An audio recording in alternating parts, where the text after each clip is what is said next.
Love, you can start. Okay, hello everyone.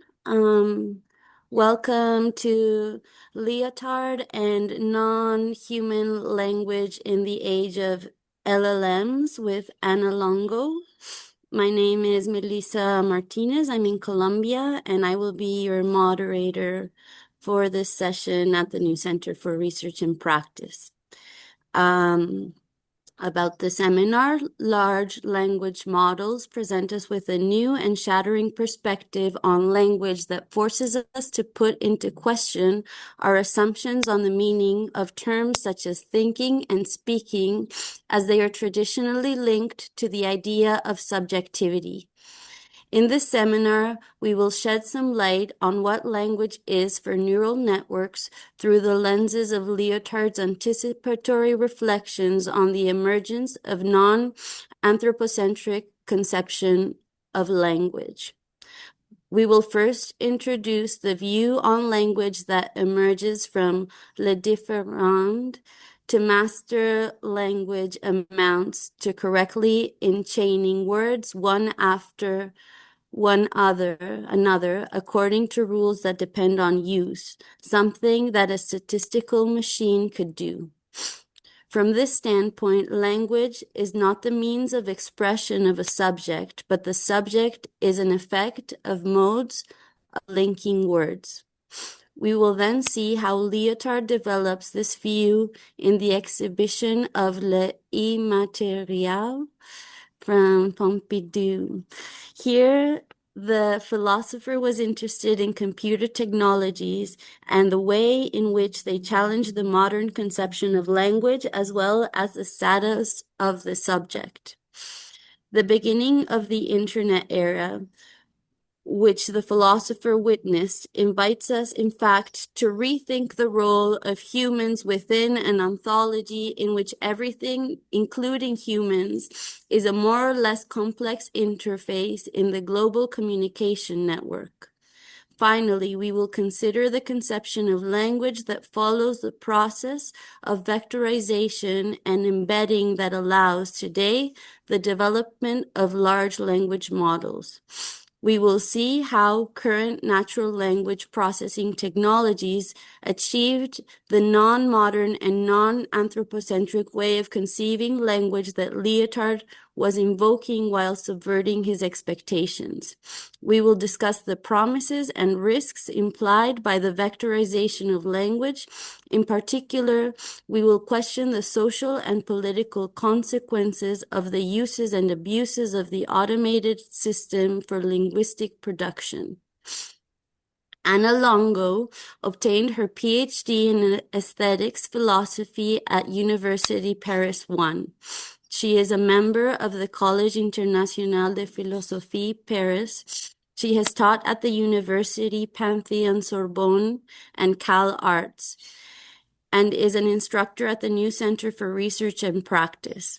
Her research crosses several fields such as metaphysics, epistemology, and aesthetics. She has been the author and editor of several books, such as Le Paradoxe de la Finitude, La Jeunesse du Transcendental, sorry for my pronunciation, Breaking the Spell, Speculative Realism Under Discussion, Time Without Becoming, and Devenir de la Coscienza, Estética e Contingenza del Reale. Anna, take it away. Thank you, Melissa. So welcome, everyone. So to start, I change the order of things. So with respect to the presentation of the class, I will start from LLMs. So I will start from how language is understood by LLMs. Then I will talk about Lyotard. And finally, I will discuss, it's more a discussion about social political implications of this understanding of language. Anyway, you have the updated syllabus in in the drive. So I shared a folder with the syllabus and all the readings. I hope that you got the link for that. So you have the updated syllabus. Also, if you downloaded the syllabus kind of few days ago, I modified it again. So the updated version is the version which is on the drive now with the reading. So I just made some little modification, mostly to the readings in the last part of the class. Okay, so since the first seminar is available, the recording is available for anybody. I will just start get in the matter. So I will ask if you will have the time to introduce yourself at the end of the seminar. And of course, we will have some times for a discussion, always at the end of the seminar. And I also will explain you the modalities for the evaluation, so the oral presentations and the final essay. Okay, so now we are going to talk about for the first time about really LLMs, how it works, how they do understand language. So it's not absolutely technical. I mean, I hope it's understandable. So we're not going into very technical details because we just need to get the philosophical meaning of this. And then we will compare this way of understanding language with other linguistic theories and philosophy of language. So we will see compare it with generative grammar, with analytic philosophy, and with structuralism. Anyway, we will have time for discussing at the end. But if you have any question concerning understanding during the presentation, you can, of course, ask the question. Then I will share my screen, so I won't be able to see your signs. So just you can interrupt me by talking if you have a very important question, because I mean what I'm saying is not clear. Okay, so for many of them, maybe what I'm going to tell at the beginning is kind of obvious. I think not for everybody, because they're always coming from very different backgrounds. So, okay, so for whom was expert in LLMs, be patient. Okay, so I'm gonna start by sharing my screen. So it's this one. Okay. So you see the screen. Okay. And okay. So also we change the dates. So the last one is the 25th of April rather than the 19th.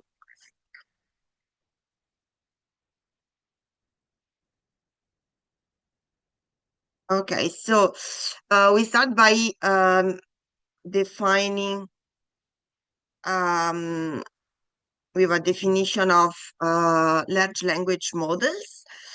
So large language models are category of deep learning models which are trained on immense amount of data.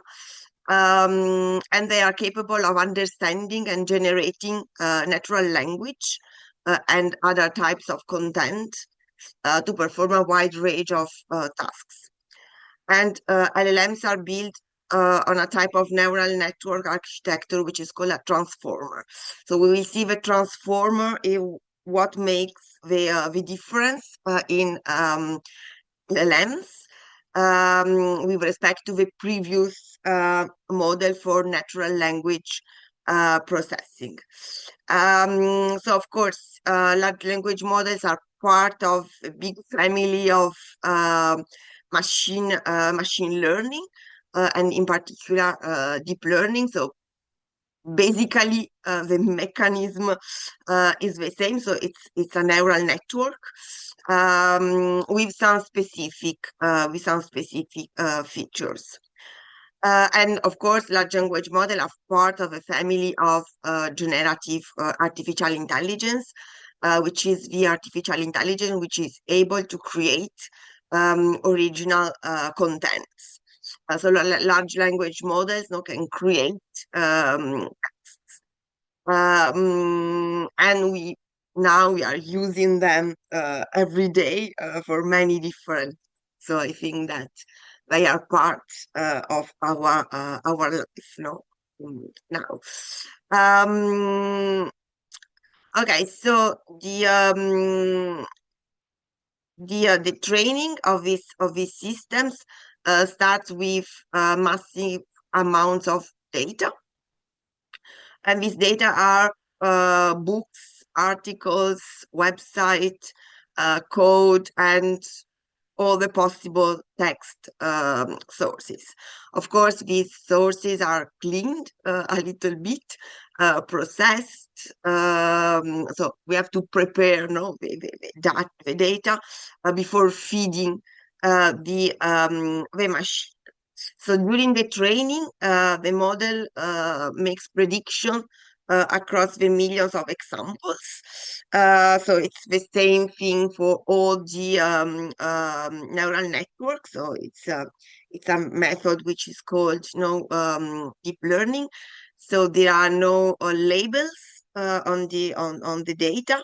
The machine is just fed with this data, and the system learn to learn the patterns in the data.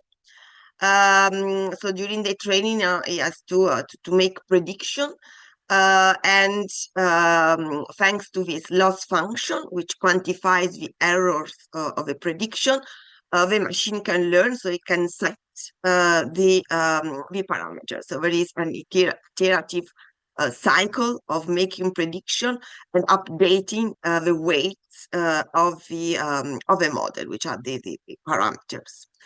The methods are back propagation and gradient descendant, as in most of the deep learning models. So after training, LLMs can be fine-tuned for specific uses. So you can have a general model, and then which is trained as a general model, a general linguistic model, and then you can train the model for particular specific fields. For example, you can have a chatbot for legal issues or for many other different purposes. So LLMs are prediction machines based on statistics, and the basic mechanism is to predict the next word in a sequence.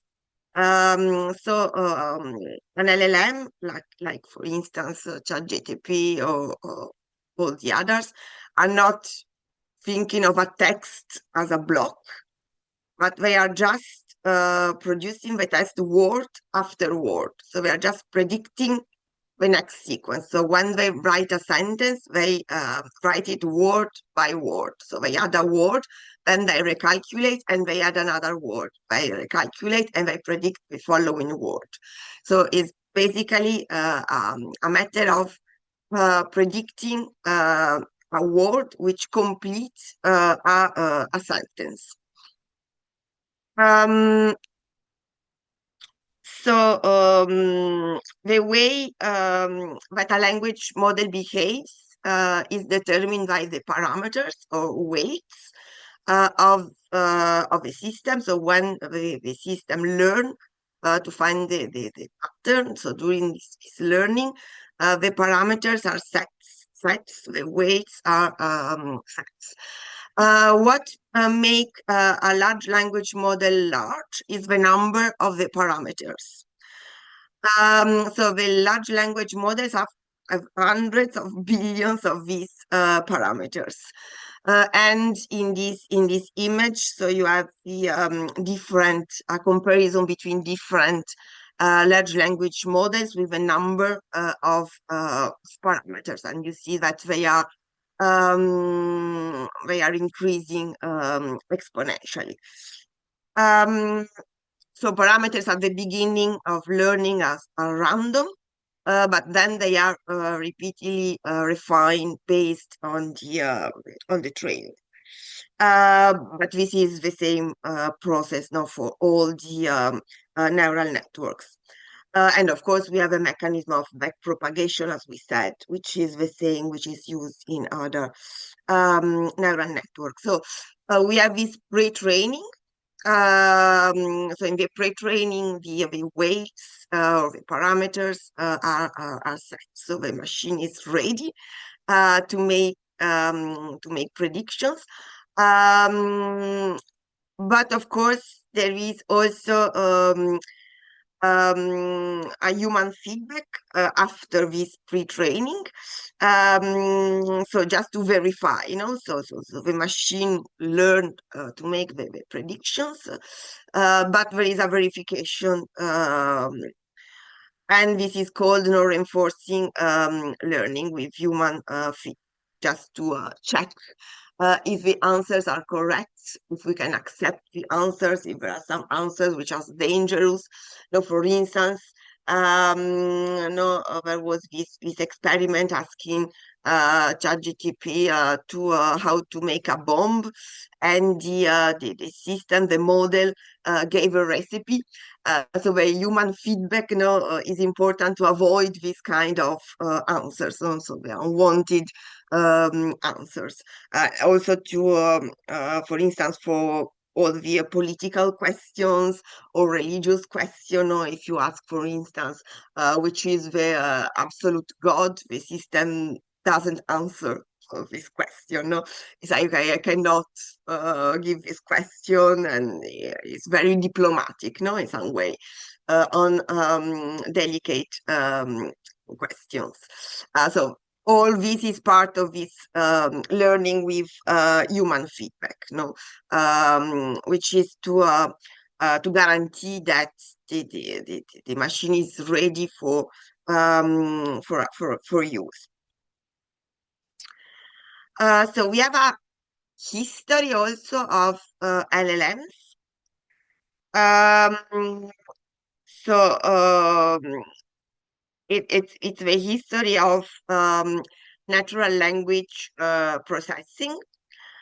So it started really at the beginning of the studies in cybernetics and artificial intelligence. So in the 50s.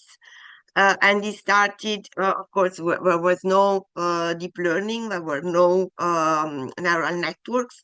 It used logical artificial intelligence and symbolic artificial intelligence.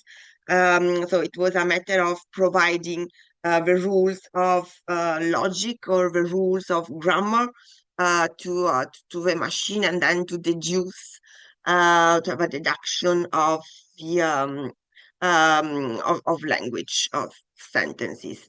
So everything changed now with deep learning. So the idea is that one can learn language statistically.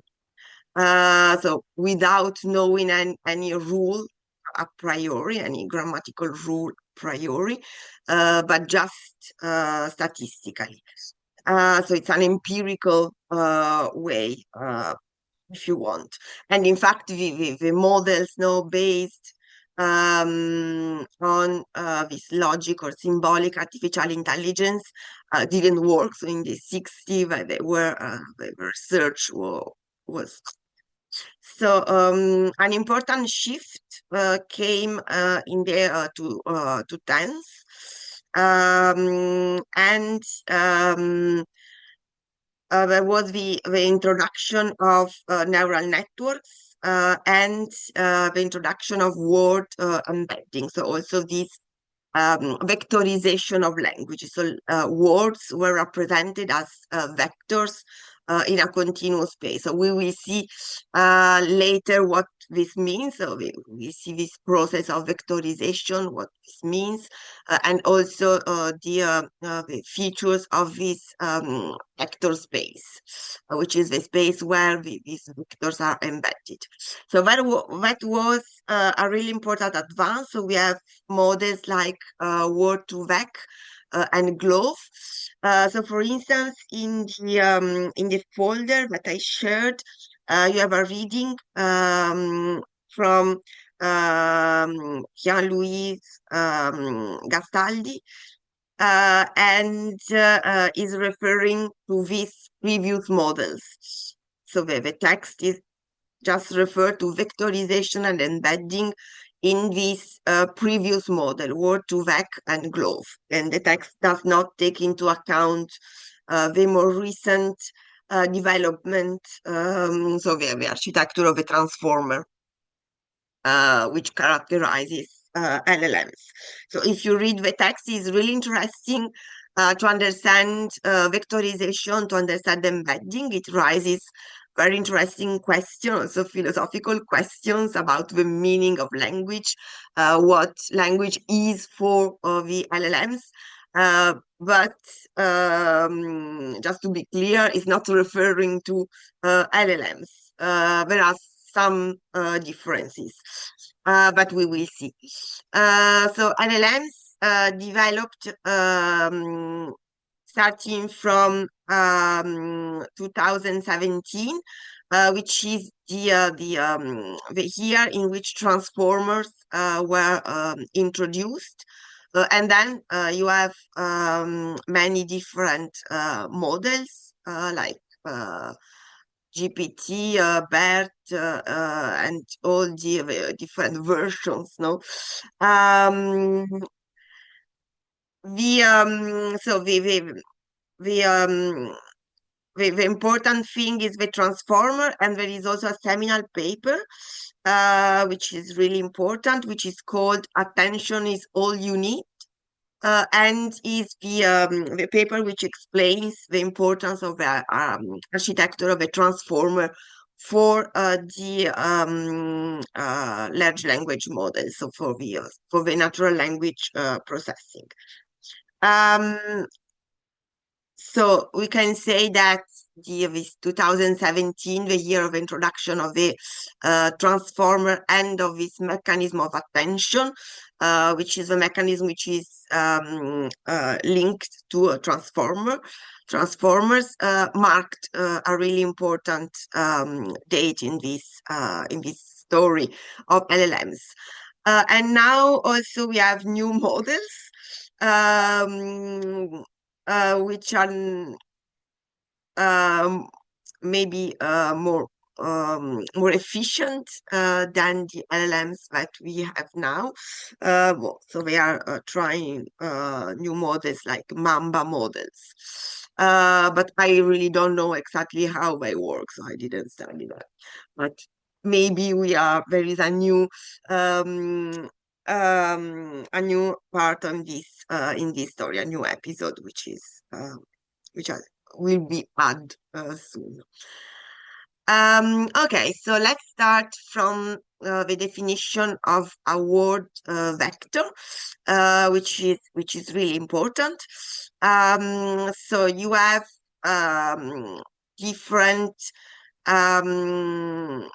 attempts to vectorize words. So you also have this story of vectorization in the Gastaldi's reading. So the first way was to create a vector connected to the dictionary, to the vocabulary of language. So you have all the entries of the vocabulary. and which was fixed to a number of items. So a vector is so a list of numbers, and it takes 0 for all the places, but for the definition which it meets.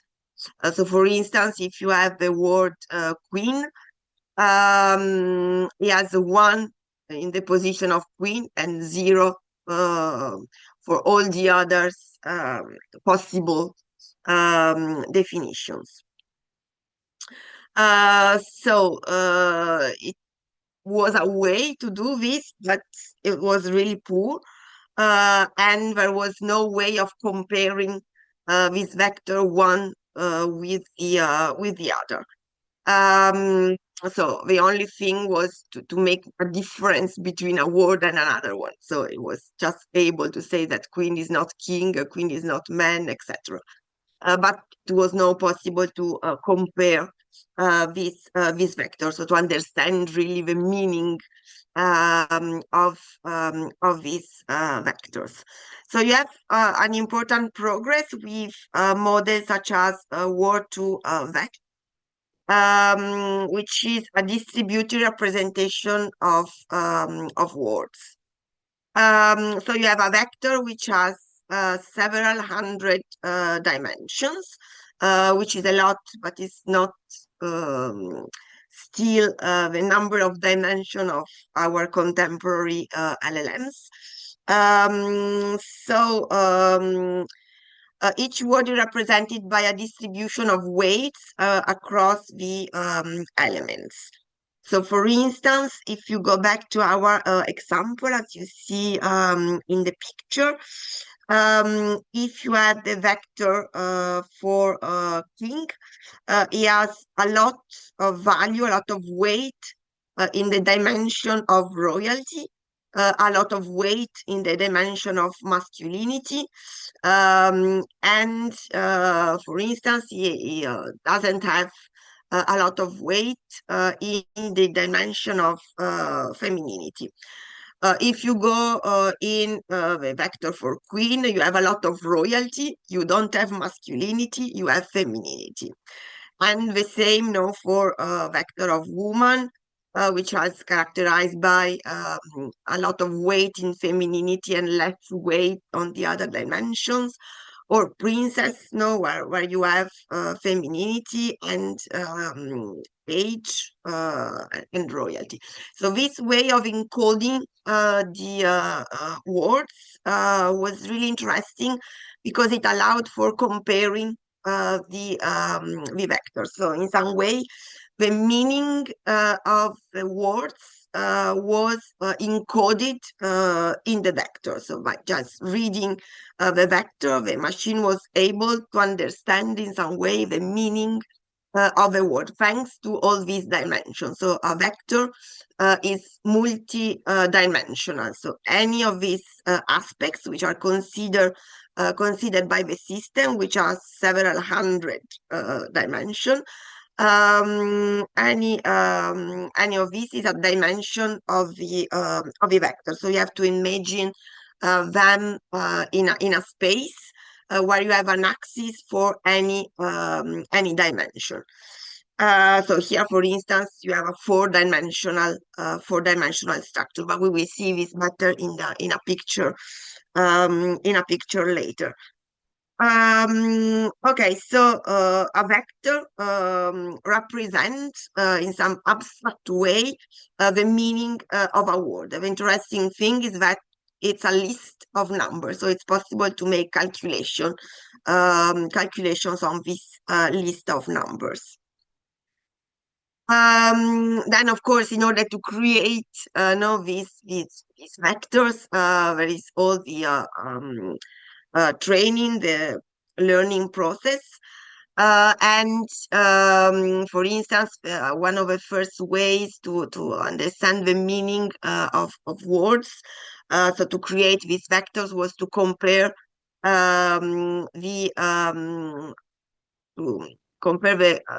words with a context, so to see in which context the word appeared, to understand the meaning, and also to understand the similarity between words. So you have all this discussion in the paper by Gaspaldi in the reading, and also you have this other method, which is um,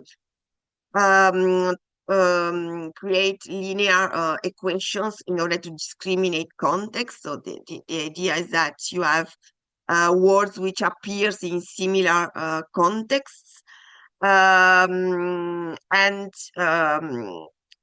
you can compare them through equations. So, for instance, a term appears in the same context of another word, but it does not appear in the third one. So you can understand the relation between the terms in this way.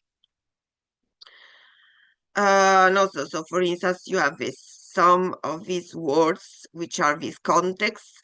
So and if you have the same sum which provides the same context, then you can see also, you can deduce the similarity between the words. Anyway, this is really complex and it's not working anymore because models progressed. So it was relative really to the first models before the transformer. So you have a big discussion in the reading. So it's just what I have to say. This is what the reading is talking about, but it's not the present art.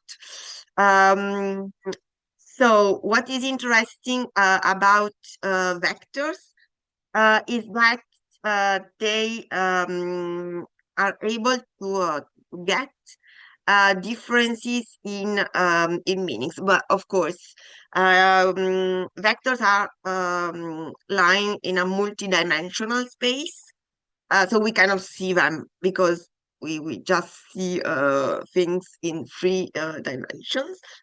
So in order to study this vector space, we make projections in 2 dimensions. So what you see here is a projection of this vector space. So you have in this example, which is a very famous example, which was introduced by Nikolov. You have 4 vectors of a vector of king, queen, man, and woman. And as you can see, the angles of a cosine between king and queen is the same cosine that you have between man and woman. This means that the gender difference is coded by the system, is recorded by the system as a cosine, as an angle. So this angle means gender difference. Then, of course, also we have to say another thing that I forgot, that you have a multidimensionality in vectors. And we said that any of these dimension is an aspect of the meaning of the word. So, and of course, these characters, these characteristics, these traits, which are considered by LLM as much more than what we do usually. No, so usually when we think of a word, we have in mind few characteristics, no, not millions of characteristics. So we exactly don't know what all the dimensions of these vectors. So here, for instance, it's we are concentrating on the gender difference, but there are a lot of other features which are encoded, in these vectors. Anyway, what appears is that in this way the LLMs are getting the meaning of the word. So in this example, the system got that there is a gender difference between king and queen, which is the same difference that you find between men and women. So you can also make equation between vectors.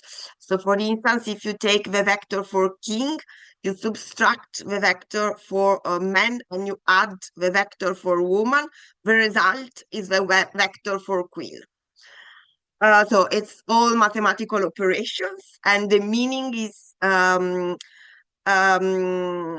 encoded no in these operations. So it's a way of calculating meaning, if you want. Okay, so this is the vector space. So a vector is a point in a multidimensional space where each dimension signifies a specific aspect or feature of a word. So for instance, here you have 3 dimensions. The dimension of wings, engine, and sky. So any word has different value for any of these dimensions. So it takes a position in the vector space. So you see that the B, no, for instance, has wings, is in the sky. It's not too much in the sky. And in the other half of the space, you have things which flies, but which are not animals, no, because they have an engine. So in the vector space you have vectors now which has a position in the vector space depending on their features.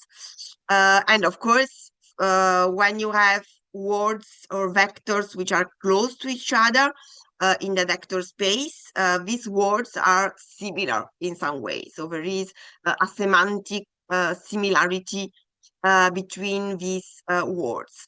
When you have, for instance, a 90-degree angle, that means that there is no connection between these words.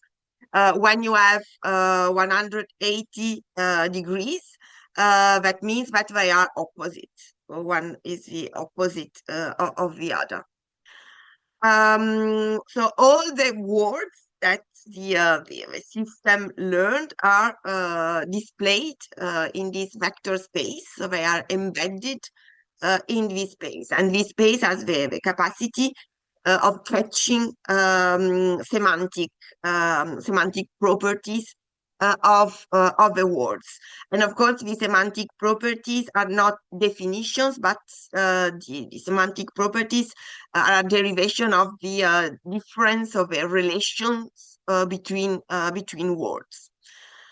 And of course, in the vector space, the same relations, no, the same mathematical relations or relations between vectors are preserved everywhere. So for instance, now we saw that you have the same relation, the same angle, no, between man and woman and king and queen, so the same cosine. And you find, for instance, the same cosine differentiating the present tense and the past tense of verbs. And you have similar relations now between countries and capitals, and for many other things. And so this was kind of no, surprising. So it was not programmed to do this. So it happened that the embedding space was organized in this way. So nobody told the machine that Madrid was the capital of Spain, but the machine in some way got it since he got this relation between countries and capitals.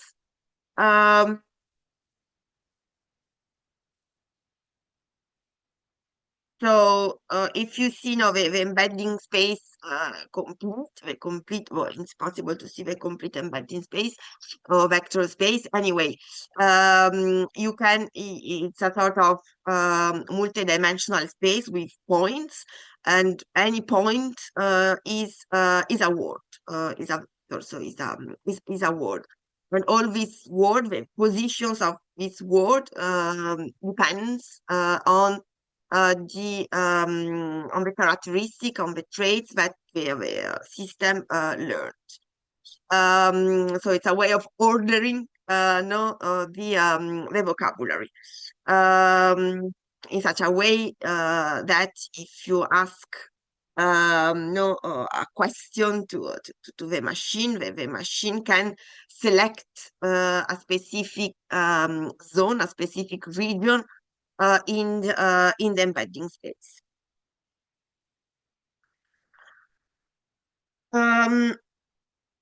So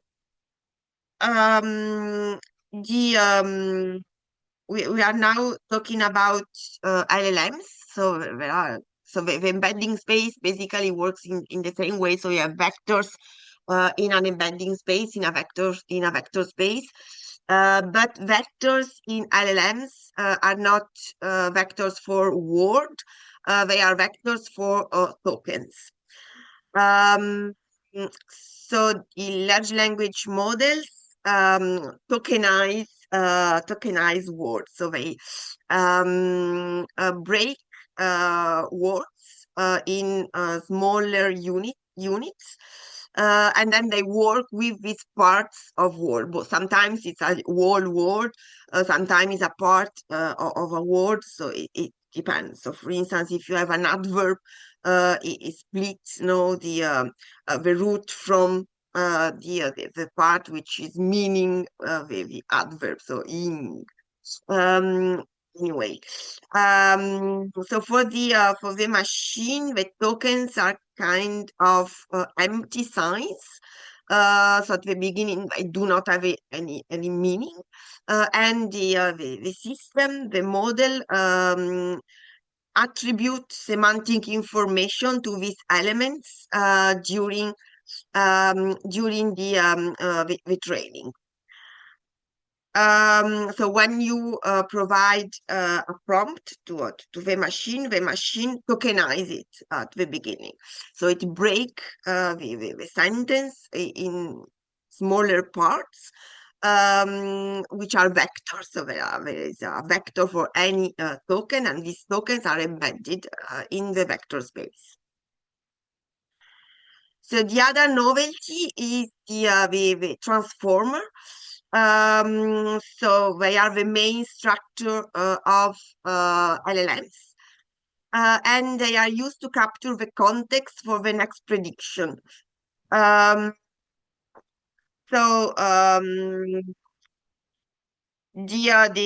so they consider the context. So when in this case the context is the prompt, so you give a prompt to the system, and the system is analyzing the prompt.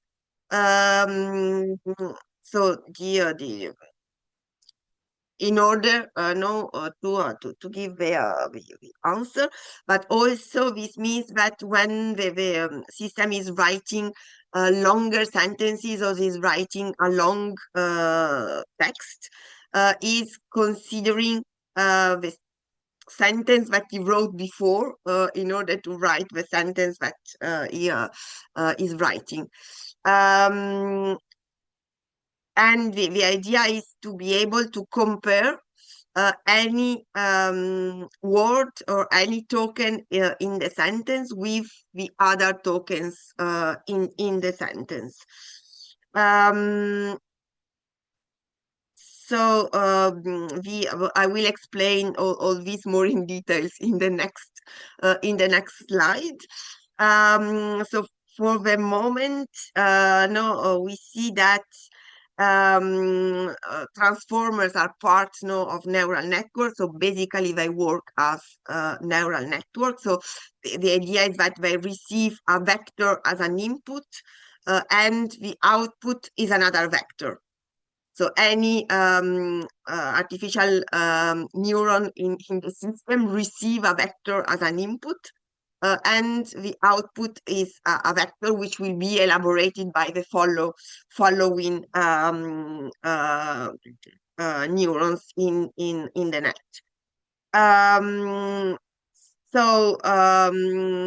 Transformers basically consist of many of these layers.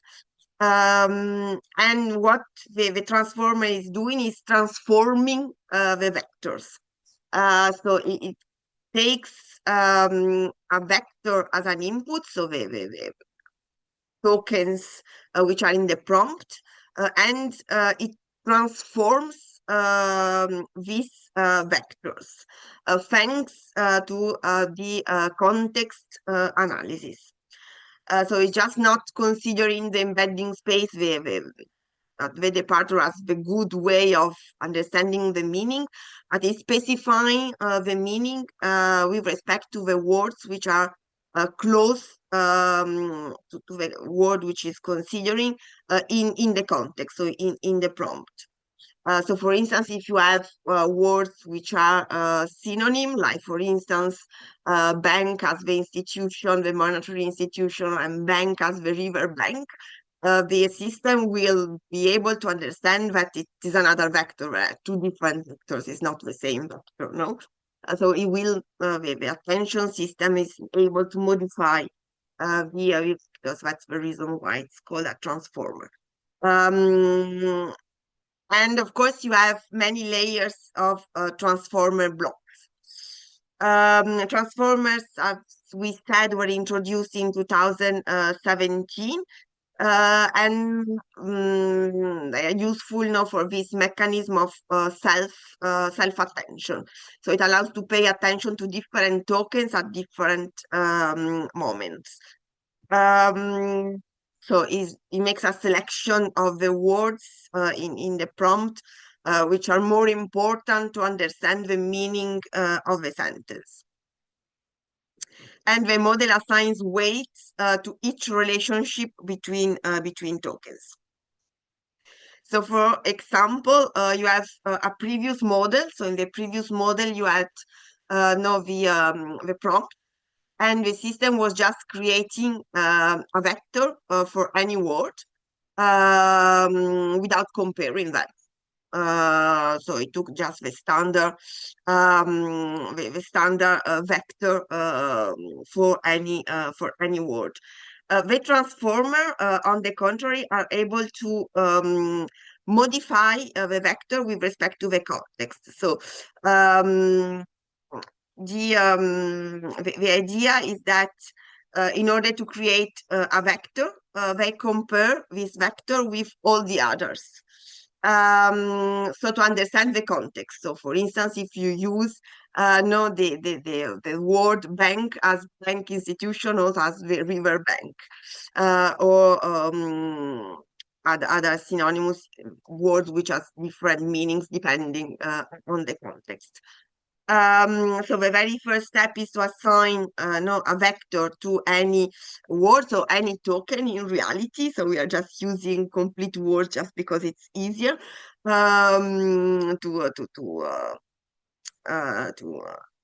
understand. But imagine that they are tokens. Any token encode the meaning, but then you have this comparison between words.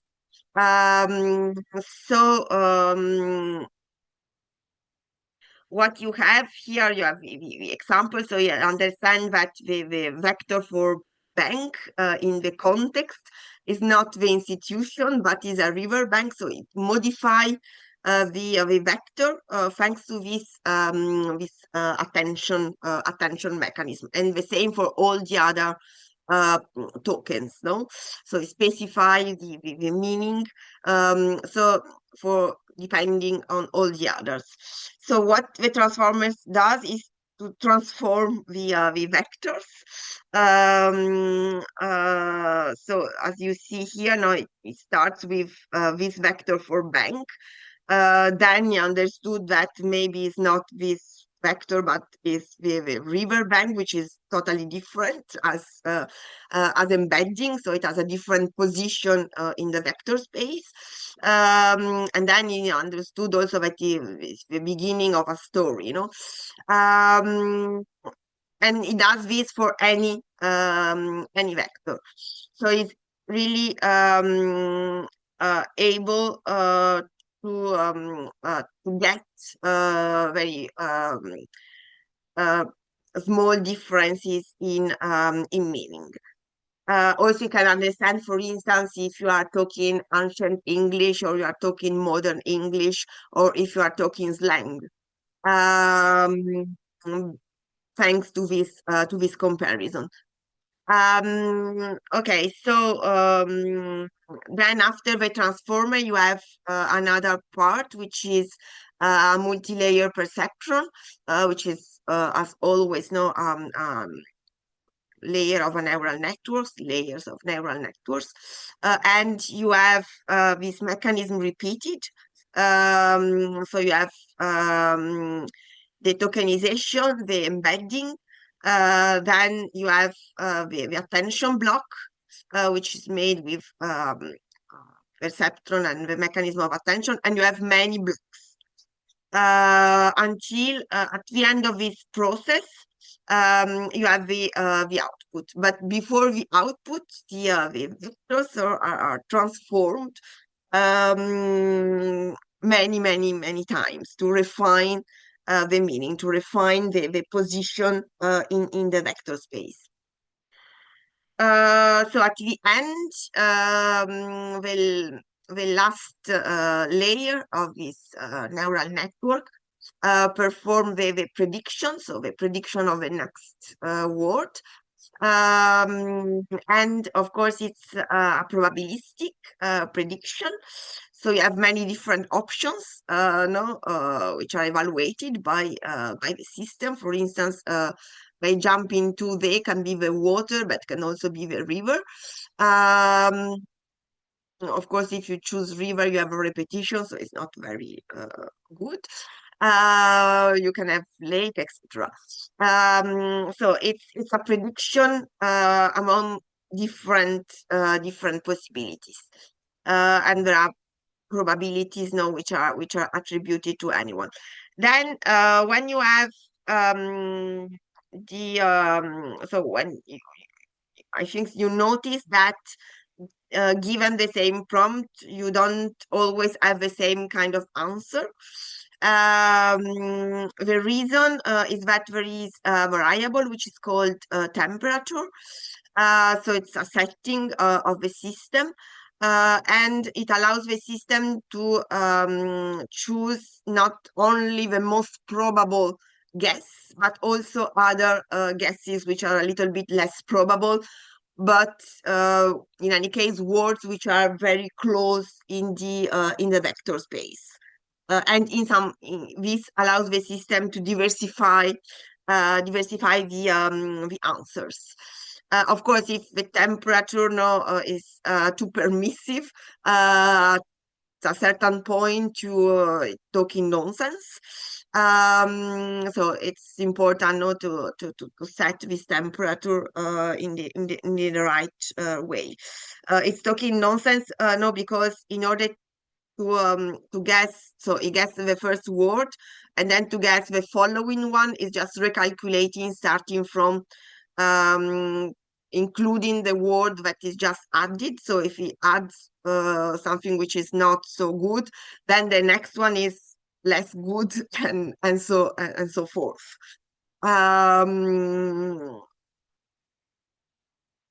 So it doesn't produce a text as a whole, just word by word, and calculate for any word, recalculate all everything for any word which has to be added.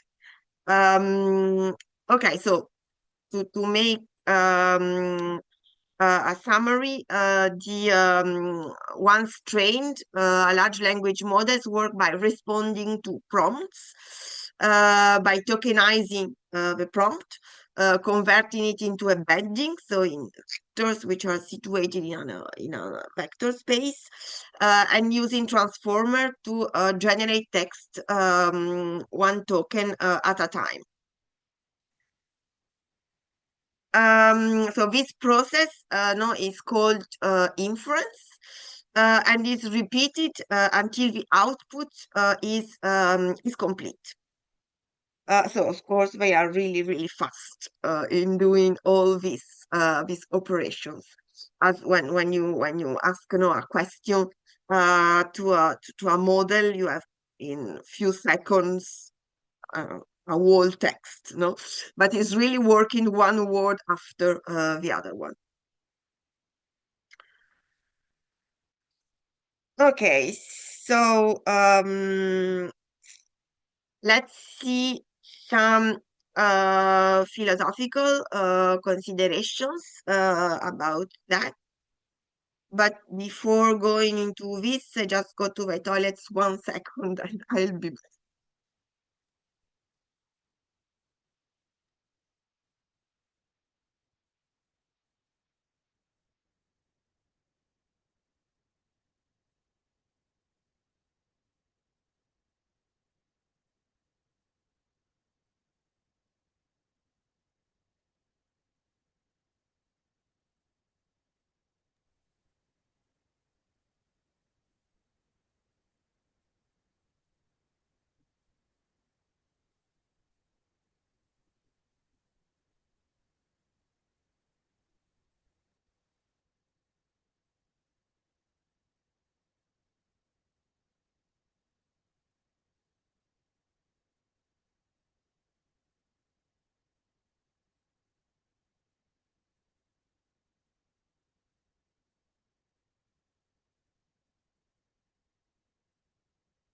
Okay, so I'm back.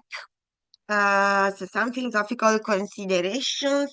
So I'm not going really, really deep, no, in the matter, just pointing out some similarities with um, linguistic theories or with philosophies of language. Um, the most important linguistic theory for LLMs is the distributional hypothesis, which was popularized by first in the 50s. So it says that uh, you shall know a word by the company it keeps. So basically, it's the principle no, of this embedding space, where similar words, words which are a semantic link, semantic similarities, are situated in the same region of a vector space.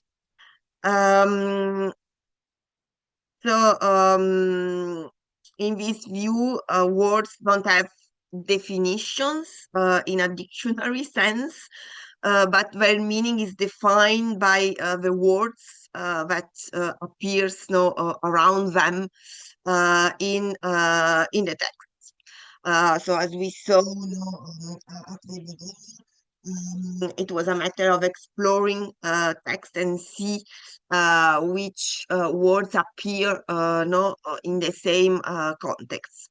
Also in contexts which are completely different. No?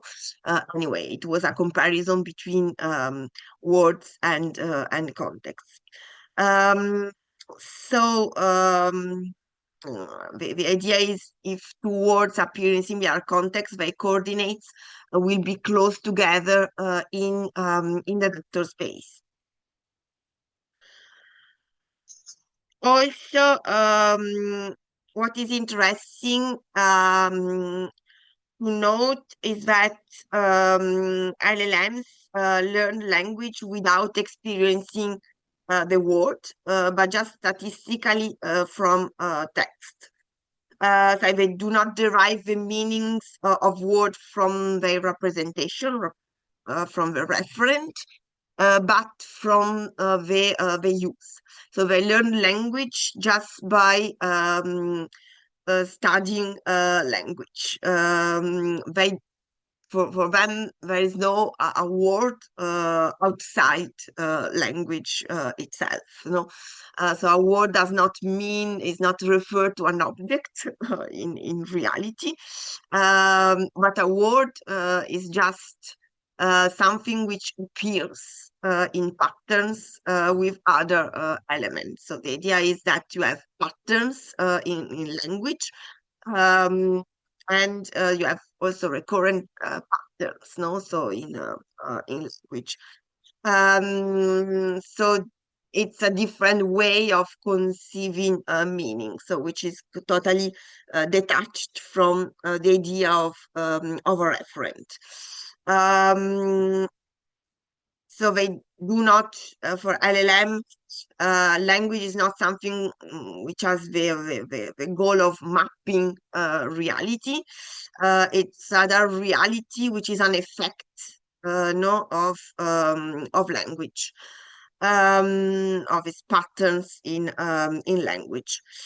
Um, and language can be learned empirically through induction, so just statistically from language. And the main features of physical reality can be learned in this way, so without a real experience of reality.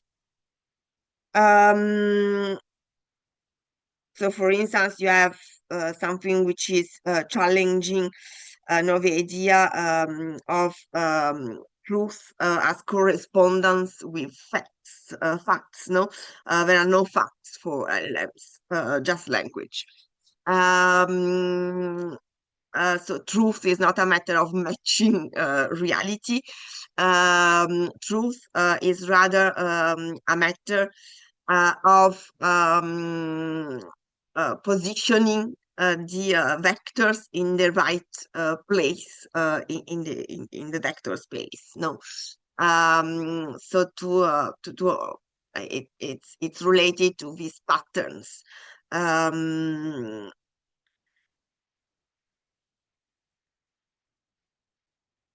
So the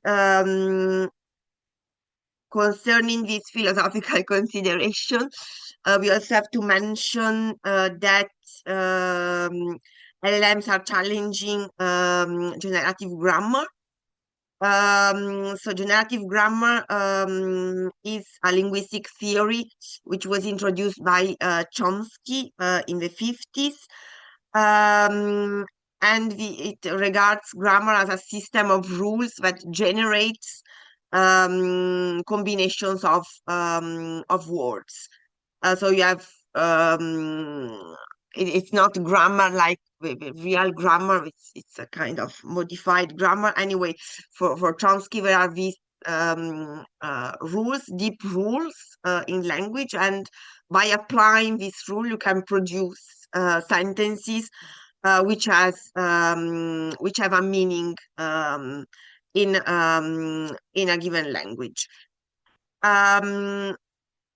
So generative grammar was used for the first experiments with natural language processing, which were relative to a symbolic or logic approach to artificial intelligence.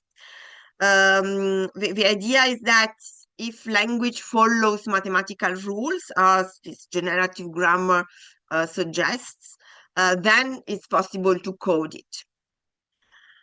So that's where the first experiment. So generative grammar was really the linguistic theory for natural language processing before neural networks and deep learning. So before the idea that it was possible to represent language or understand language statistically, or to treat language statistically. So for instance, Chomsky made these trees. So you have a sentence, then you have the name proposition, the verb proposition, and you have a hierarchy of branches, no, in the tree. So it's a way of representing the grammar, no, describing the sentences. So it's a theory which is based on formalism, so the shape and structure of the sentences, and also these shape and structure of the sentences, so the rules of grammar are rules which are considered innate by Chomsky. So they are features of the human mind.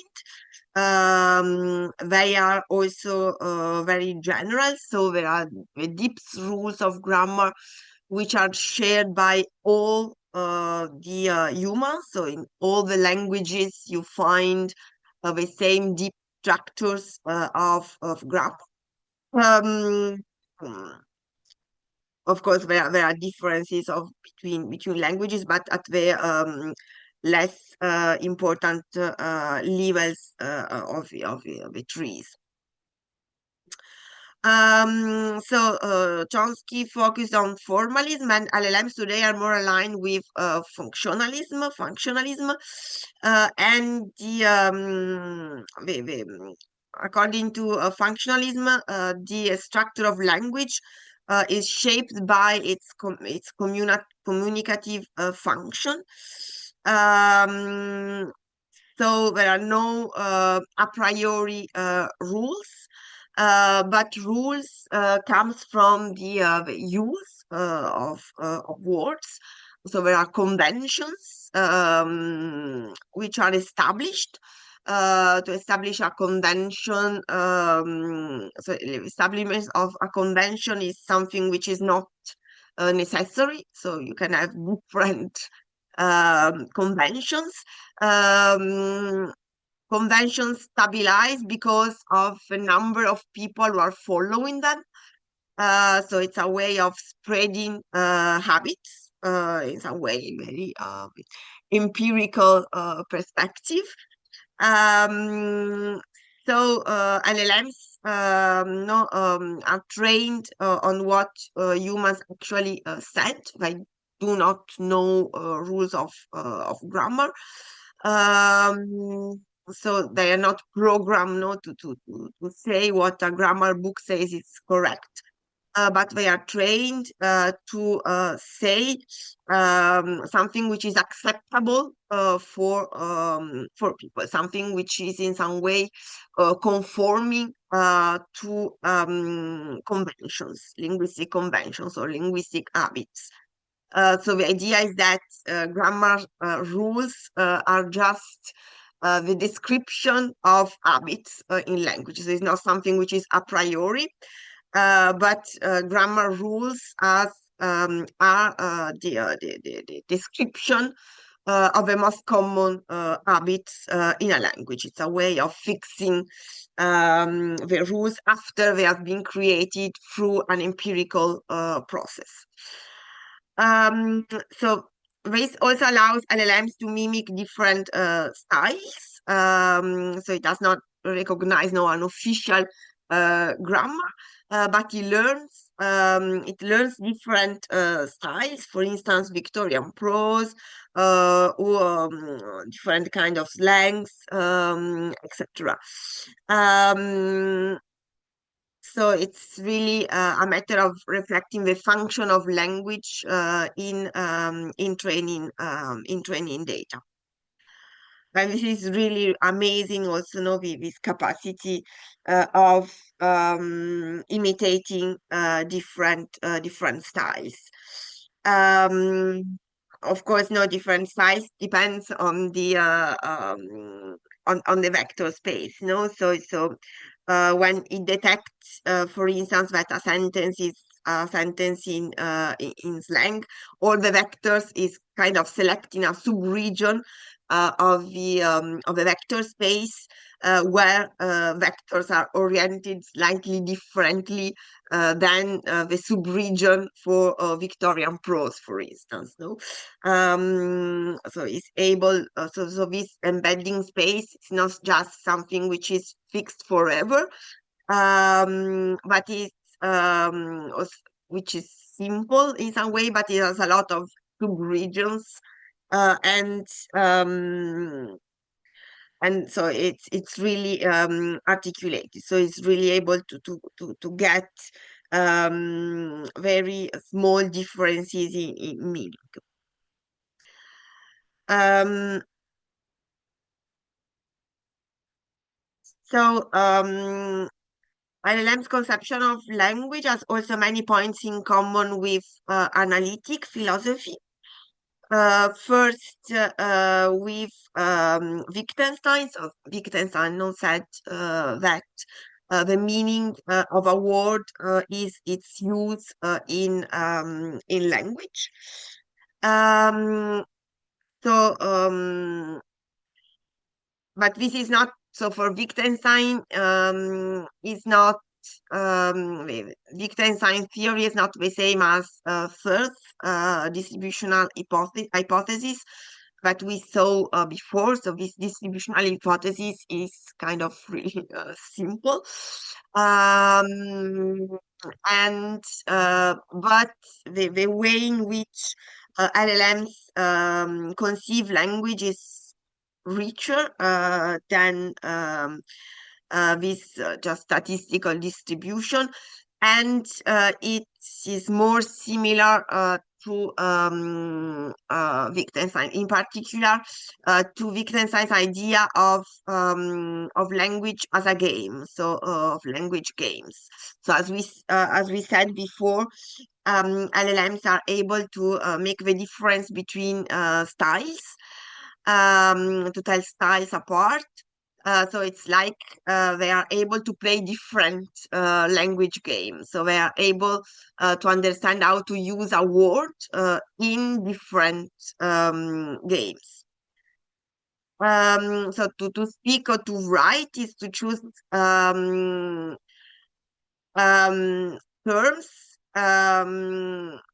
depending on the context. So it's not just a matter of choosing any word which is similar, which according to a distributional hypothesis could be fine, but it's a way of strategically choose words. So language is not like an hammer that could be used in different situations in different ways. But it's more like chess, so like a game where you have strict rules, and the practice are governed by these rules. Of course, you have a freedom to select your strategy in the game, but you cannot do anything at any time. So for LLMs, no, is really a way of learning how to play language game. So for instance, now LLM can understand the difference between cricket in a sport context, in a biology context, no, or in a social context, no. So for example, one say that's no cricket. So and this because in some way they can be players no, in different language games, and thanks to the mechanism of attention, they are able not to discriminate the language game. Moreover, we can say that any word vector encodes the rules of its use. So any vector, so which is a list of number, is as series of instructions to find the next vector. So it's like, to create to make a sentence, to create a sentence. It's like to calculate according to specific rules. So it's a matter of calculating a vector starting from the previous vectors. And also Wittgenstein compared actually language to the mathematical method for composing number series. You calculate the following numbers starting from the numbers that you already have. So for instance, in natural numbers, you add unit anytime, or for a Fibonacci you double, etc. So a vector encodes the rules of its use. And then we can also say that there are family resemblances between words. So vectors you can say that vectors are clustered according to family resemblances, to Wittgenstein's family resemblances, rather than according to other criteria. So this criteria as really fluid, in some way. So they are clustered according to many different dimensions, maybe more dimension than we can consider, but we will attribute to a word. Okay, so we can say that generative grammar try to build a map of the word before exploring the word. But LLMs, now following Wittgenstein and also the distributional hypothesis, had an empirical approach. So they just started exploring language, and then they made the map based on the experience.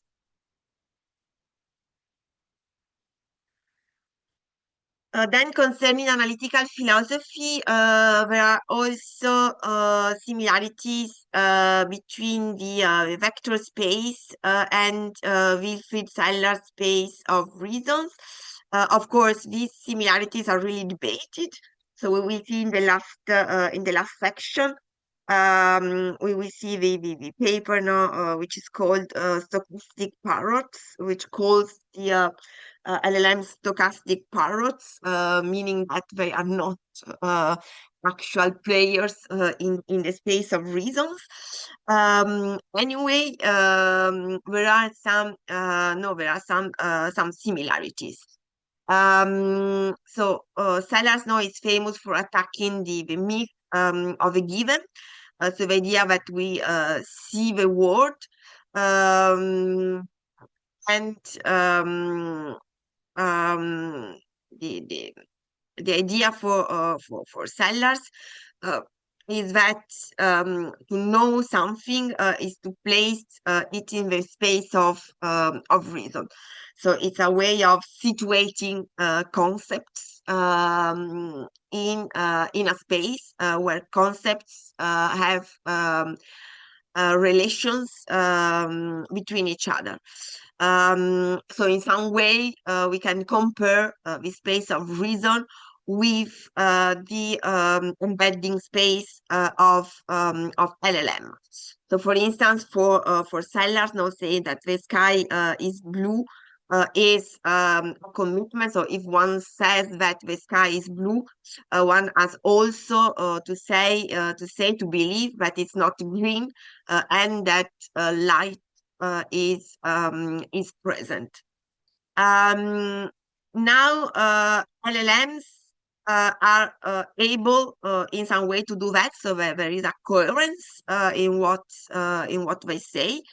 So if I select no the vector for blue after the word sky, they won't contradict themselves in the following sentence. Maybe they can contradict themselves if a text is very long at the end, because they forget what we said at the beginning.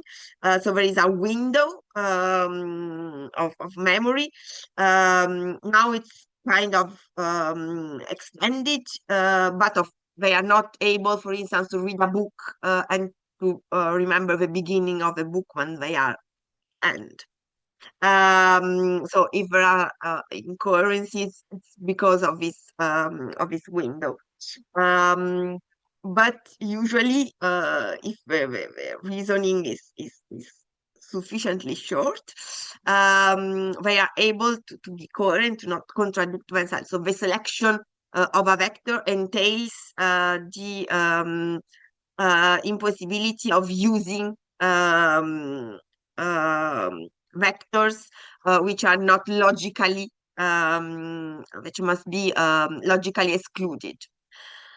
So in some way, LLMs are able not to navigate a web of implications, and this web of implications in some way is encoded in the vectors, and of course encoded in the parameters of the system. So the parameters are really important also for these functions. So in some way, the knowledge of a system is distributed between the vector space and the parameters. So we can also compare the way in which LLMs understand language and Robert Brandon's philosophy. So compared with the game of giving and asking for reasons.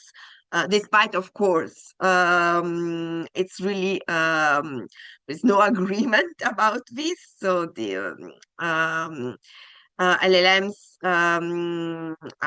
said to imitate the behavior of human players. So they don't know exactly what we are saying. So they are just parrots, no? They are just repeating, but they don't know what they do.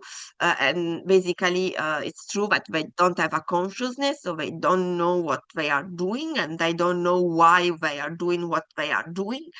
But in some way, the relations among vectors in the vector space follow rules that the machine encoded in its parameters. So there is a sort of reasoning, which is calculation. It's not a conscious calculation, so the machine cannot tell you what it calculated. But there is this kind of reasoning which allows the LLMs to produce coherent text. So to be able to make some logical deduction and to be aware of logical implications among sentences. And then, of course, LLM can also justify their own claims. So if you ask an LLM why it provided a specific answer, it will give reasons for that. Of course, it's not giving the reasons concerning the calculation that he made, but is able to give an answer that any speaker would have provided. No, so then now it's all the problem with the Turing test. So according to the Turing test, if you not can tell apart a machine and a human being, then you have to suppose that there is some subjectivity also in the machine. So it's the result is the same. Why you have to worry about consciousness, or why you have to worry about the real knowledge which is behind the answers. Anyway, We will see more about this in the last section of a seminar. This is just to introduce a little bit these similarities. Um, the attention mechanism in particular is what allows a model to determine how one word logically necessitates or limits the next. So in the attention mechanism, in the transformer, we saw that the system is comparing the different vectors in the prompt, so is able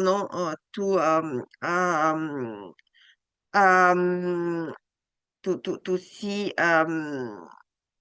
to exclude some meanings or some implications depending on the context. When you have a context window that allows the LLMs to keep track of what they have been committed to earlier in a conversation, so to avoid contradiction. And then you have this chain of thought, which is the process of stepping through intermediate logical reasons to reach a conclusion.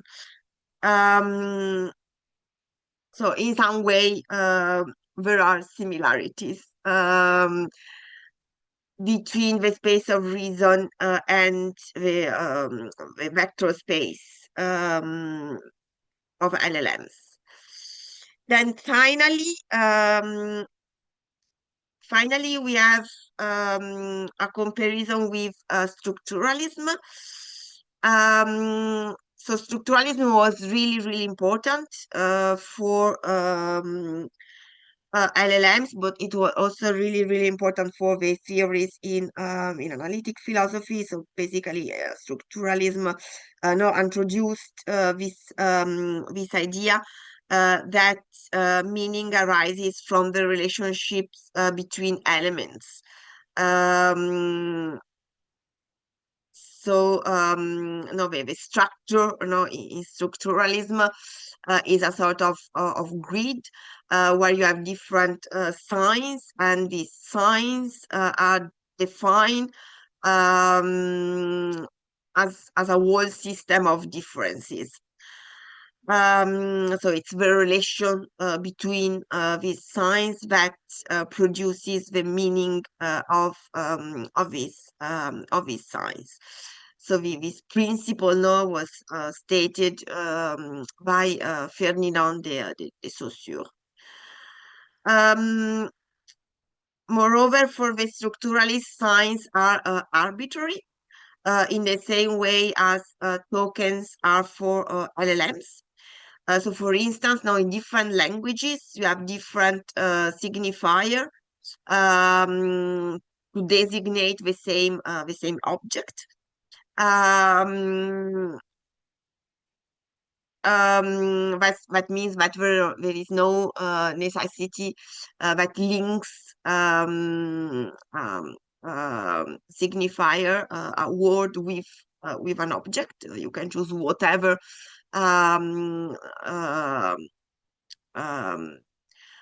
whatever sound to indicate whatever object. So it arbitrarity, is in this sense.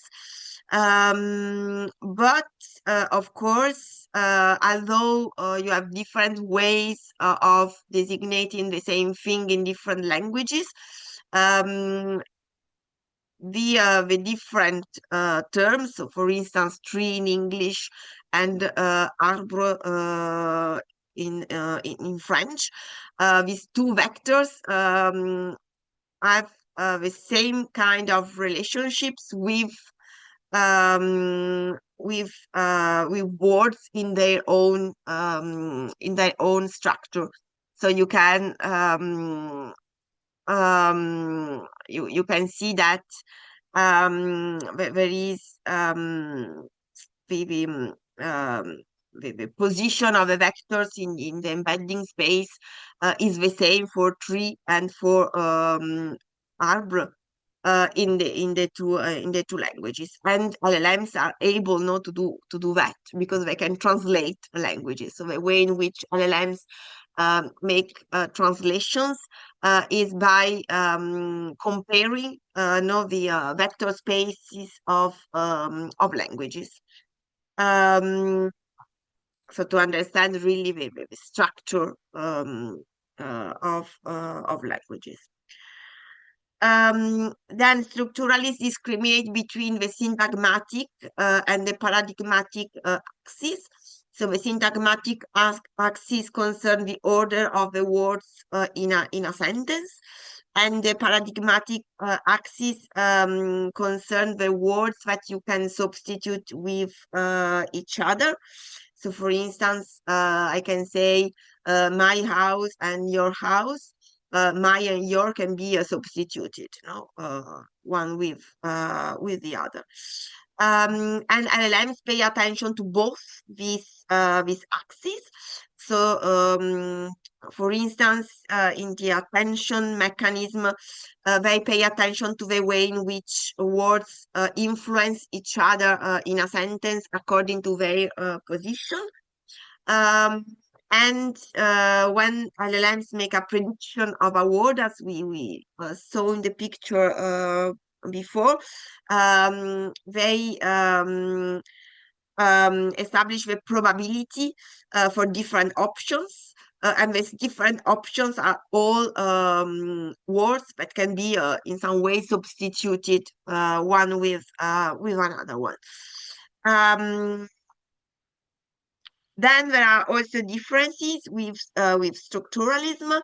So, for instance, in orthodox structuralism, the structure cannot be transformed by the speakers. So the structure in some way is innate. So there is a structure of language, and speaker cannot transform the structure. Rather, is the opposite. No, is the speakers who are determined by the structure. So it's the subject which is a consequence of the structure.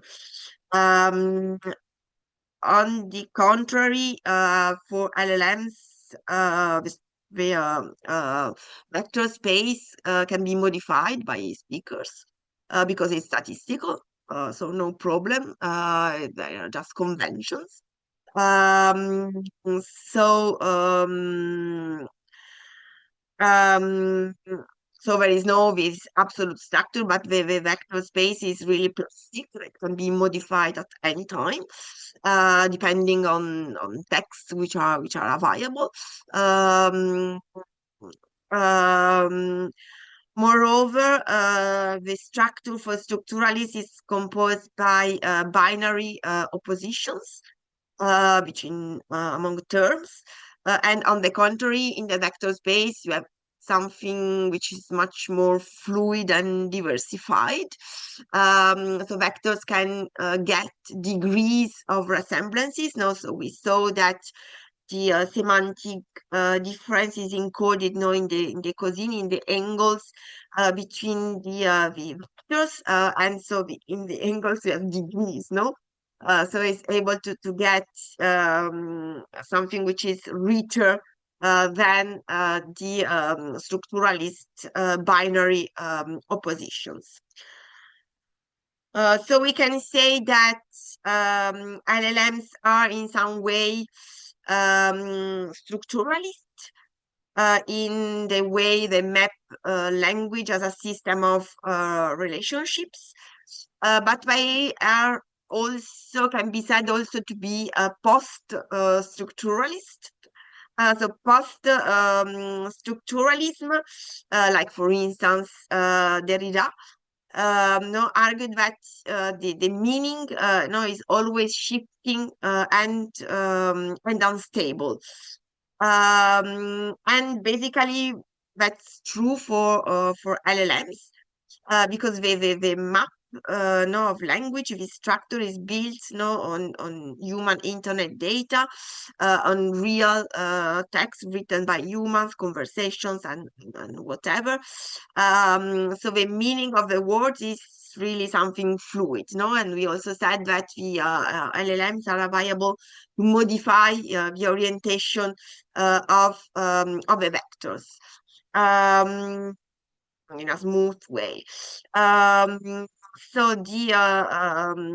that allows also no, the LLMs to adopt different styles of speaking, of discourse.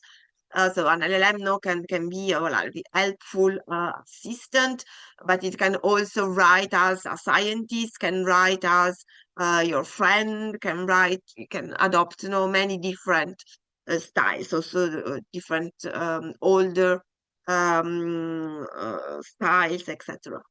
Um, so the structure, no, the embedding space is not no this like the structure of orthodox structuralism, which is like fixed and monolithic. Is more fluid. So we can say that rather than a structure, the embedding space is more like a map of a linguistic territory on which neural networks learn possible paths from any word to another one. So in some way, the vector space no, is a sort of landscape.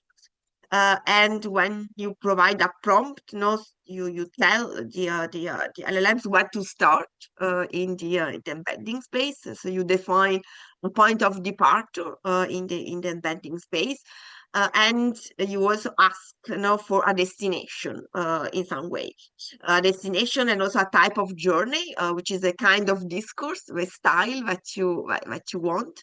And according to this, the LLMs are able to calculate, you know, step by step how to reach the destination. So, for instance, a destination can be to write an email, a formal email, or to write a short story, or to write a funny story, etc.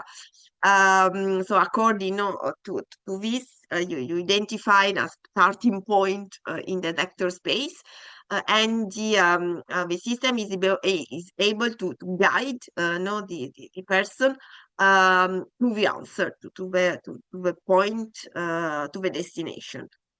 And these roads, which are taken, followed by the LLMs in the vector space, are roads which are not kind of a priori roads, which are not necessary in some way, but it depends on the use. No, so for instance, when many people pass on the same points on grass, they create a path. No, so the paths in the embedding space are created in the same way. They are marked by the number of passages.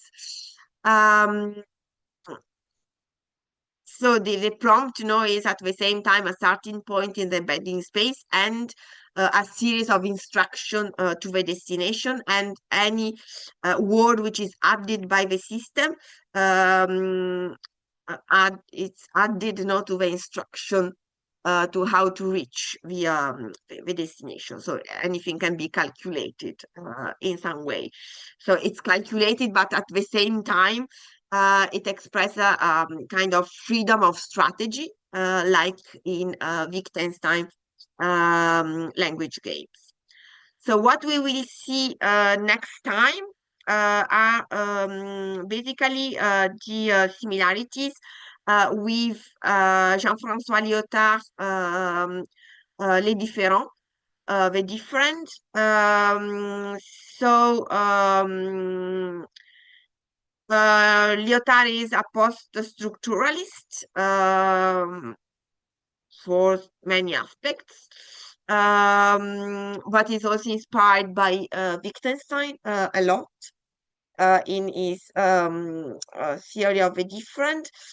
So what is interesting for me as an anticipation of the next section is that it defines the linguistic competence as the capacity of linking a phrase to another one. So for Lyotard, the capacity of language is just a matter of chaining words, chaining a word after another one, according to rules which are conventional, and that depends on the type of discourse. So any discourse has its own rules. So, for instance, differently from Brandom or Sellers, he thinks that there is, of course, the logical kind of discourse, there is the cognitive kind of discourses, but there are also many other discourses which are their own rules for enchaining, for chaining words. So different type of discourses implies diverse ways of linking words, and this is what basically LLMs are able to do. So they can write a text with strict logical demonstrations, but they can also invent funny stories or stories about leocorns and whatever. Um, according to Lyotard, we cannot judge linguistic choices according to universal criteria. And there is no universal subject, not okay, but we impose a common rational organization to reality. So there is no this necessity for a unique structure for recognizing a unique organization of reality, but it's kind of the opposite. So the subject is the effect of different kind of discourses. So yes, there are different cultures of different realities which characterize the subject and depends on the ways of chaining words which inhabit that particular subject. Considering also that there is a sort of competition for imposing rules and imposing ways of linking words. But of course, we will see all these things about Lyotard next week. Okay, so that was for the introduction to the LLMs. I hope you are still there, yes. So I have things in the chat. So let me see if there are some important questions.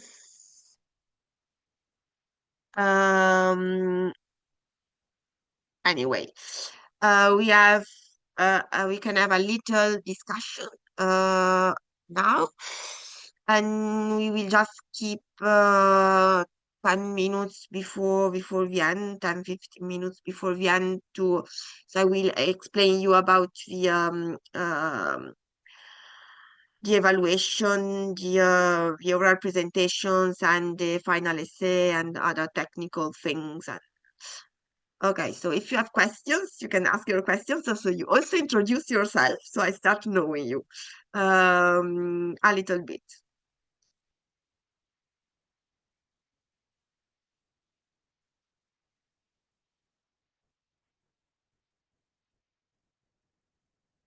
Yes, so Beru.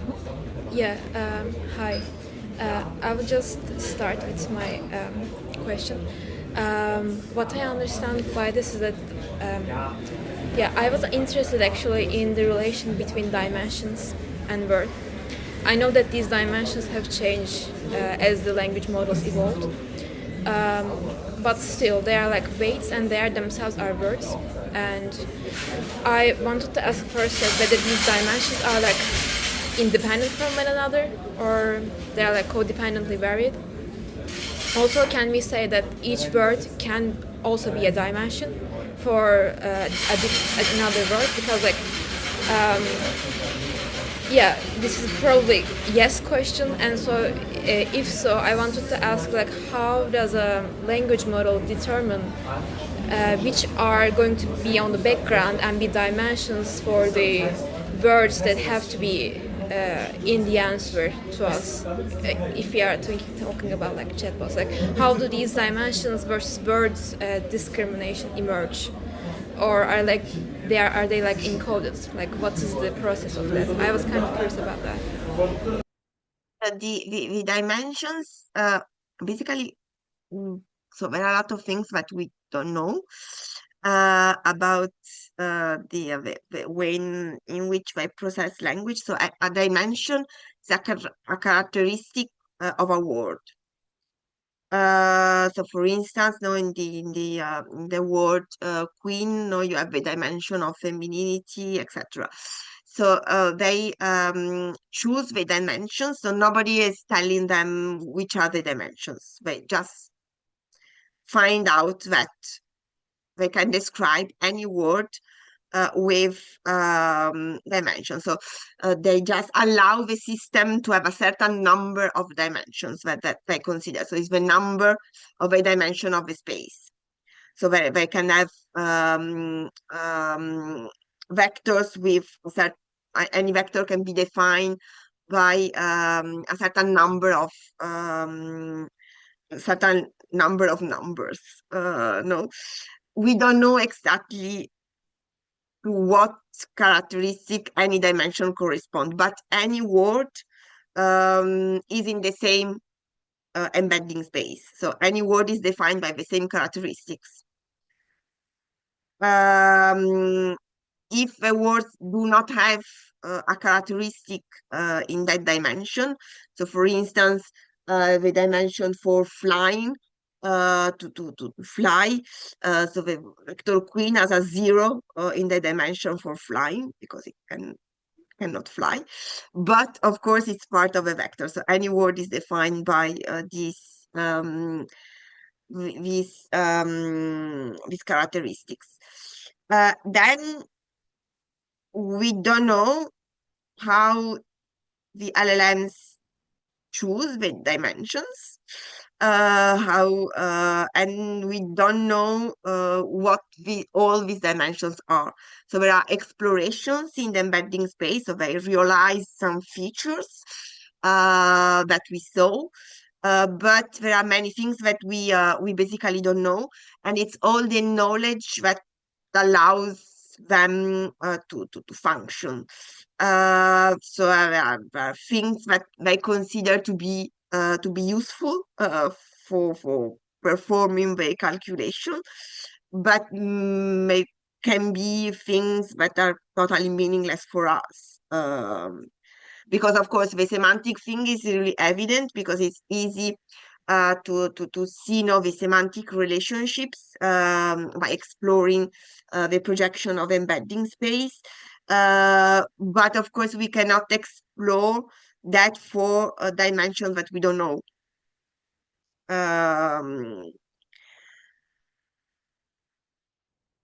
Yeah, thank you. I think I was just curious that now the language models are able to like phenomenologically at least like seem like they comprehend metaphors.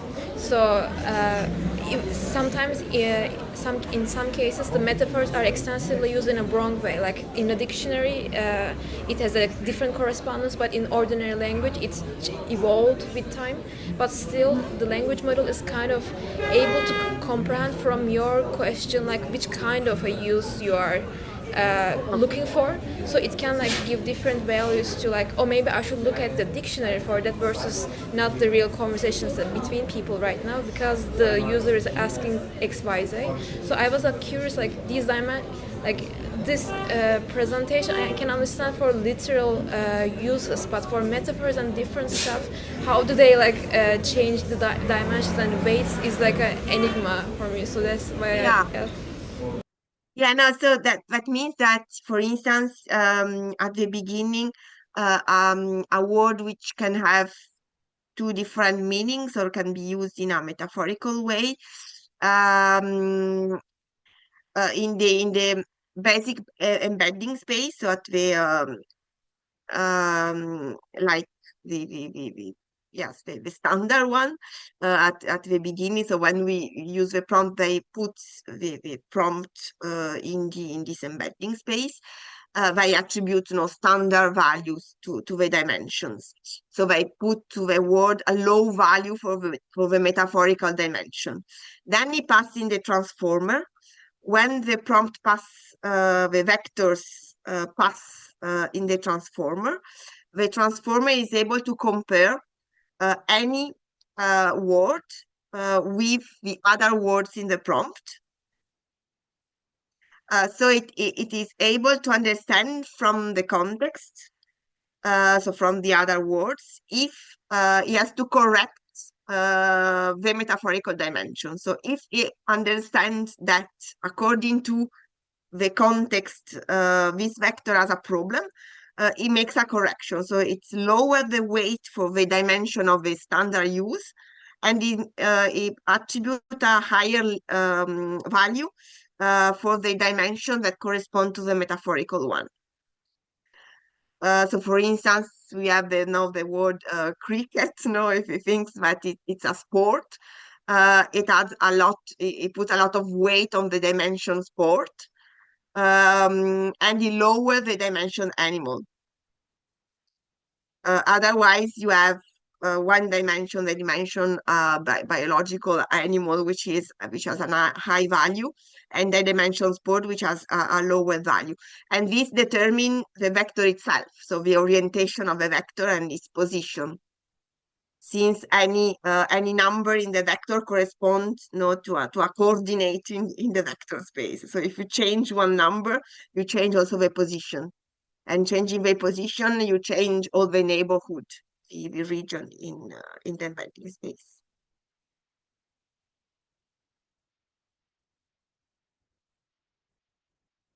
Now it's a bit complex, but it's fascinating in some way. Okay, so other questions?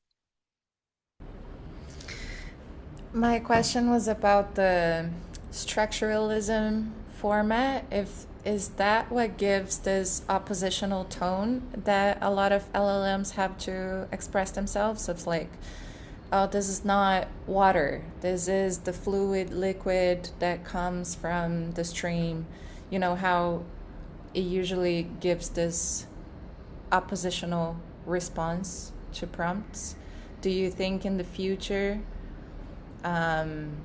it will move when it goes more towards post-structuralism, that this oppositional tone will tend to change? I think that I are just already post-structuralist in some way. So they do not, I mean, they are they are able to get much more differences between words than the structuralist oppositions.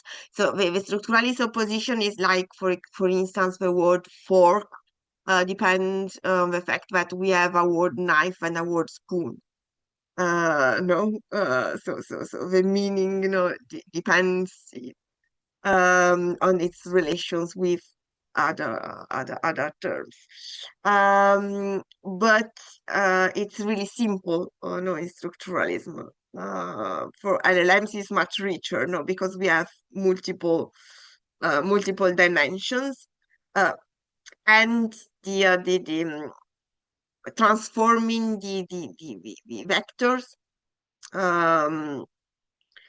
allows to situate the same word in a total different system of oppositions. No, for instance, not to go back to our example of cricket. No, if you add the animal, it's situated in a system of oppositions. So with respect to other similar animals, if it's a sport, it's situated in another kind of system of oppositions. So cricket is between basketball and tennis. No? So I think that for this reason, it's already post-structuralist. Then another thing is how do they write? So the kind of style of a chat box, which is another thing. So maybe it depends on training, on feedback, and a lot of other things.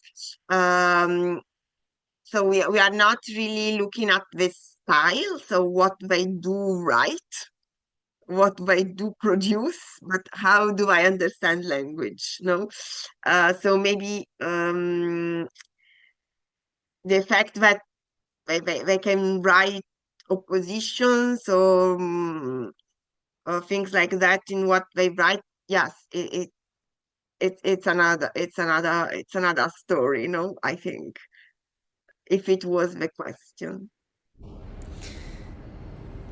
Yeah, there's a comment in there of the negative contrast, where I understand that they don't have a simple opposition. They don't say like, oh, this is a fork, it's not just a spoon or a knife. They say, oh, this is a fork, it's not, I don't know, and then they come with something more metaphorical or more complex. So I think there is a complex opposition that happens, but it still feels like the way they communicate, it's rooted in opposition. Um, yeah, yeah. I mean, they are not able to write high poetry, and I mean, the quality of writing is not the same quality as human writers. That for sure.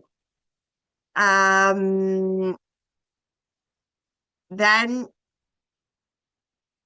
I don't think that it really depends on the way in which they understand. So the conception of language or the embedding space of that stuff, it depends on the fact that there is something more in humans. So um, um, I mean, I don't think that we are good writers because we are not structuralist, or that we are good writers because um, we have we are conscious of an elaborated system of differences in words. We are good writers for a lot of other reasons, no, which do not depend, I think, totally on our understanding of language. So you can have a very good writer, and I mean, doesn't have a theory about the structure of language in some ways. He's just able to do that, you know, without saying, okay, I'm a post-structuralist or I'm a structuralist or this. No. Um, so um, the quality of writing, of course, can be improved. That's for sure. So they are not really um, good writers. I don't know if I can improve this in the future. I don't even know if it's the goal of improving it. But yeah,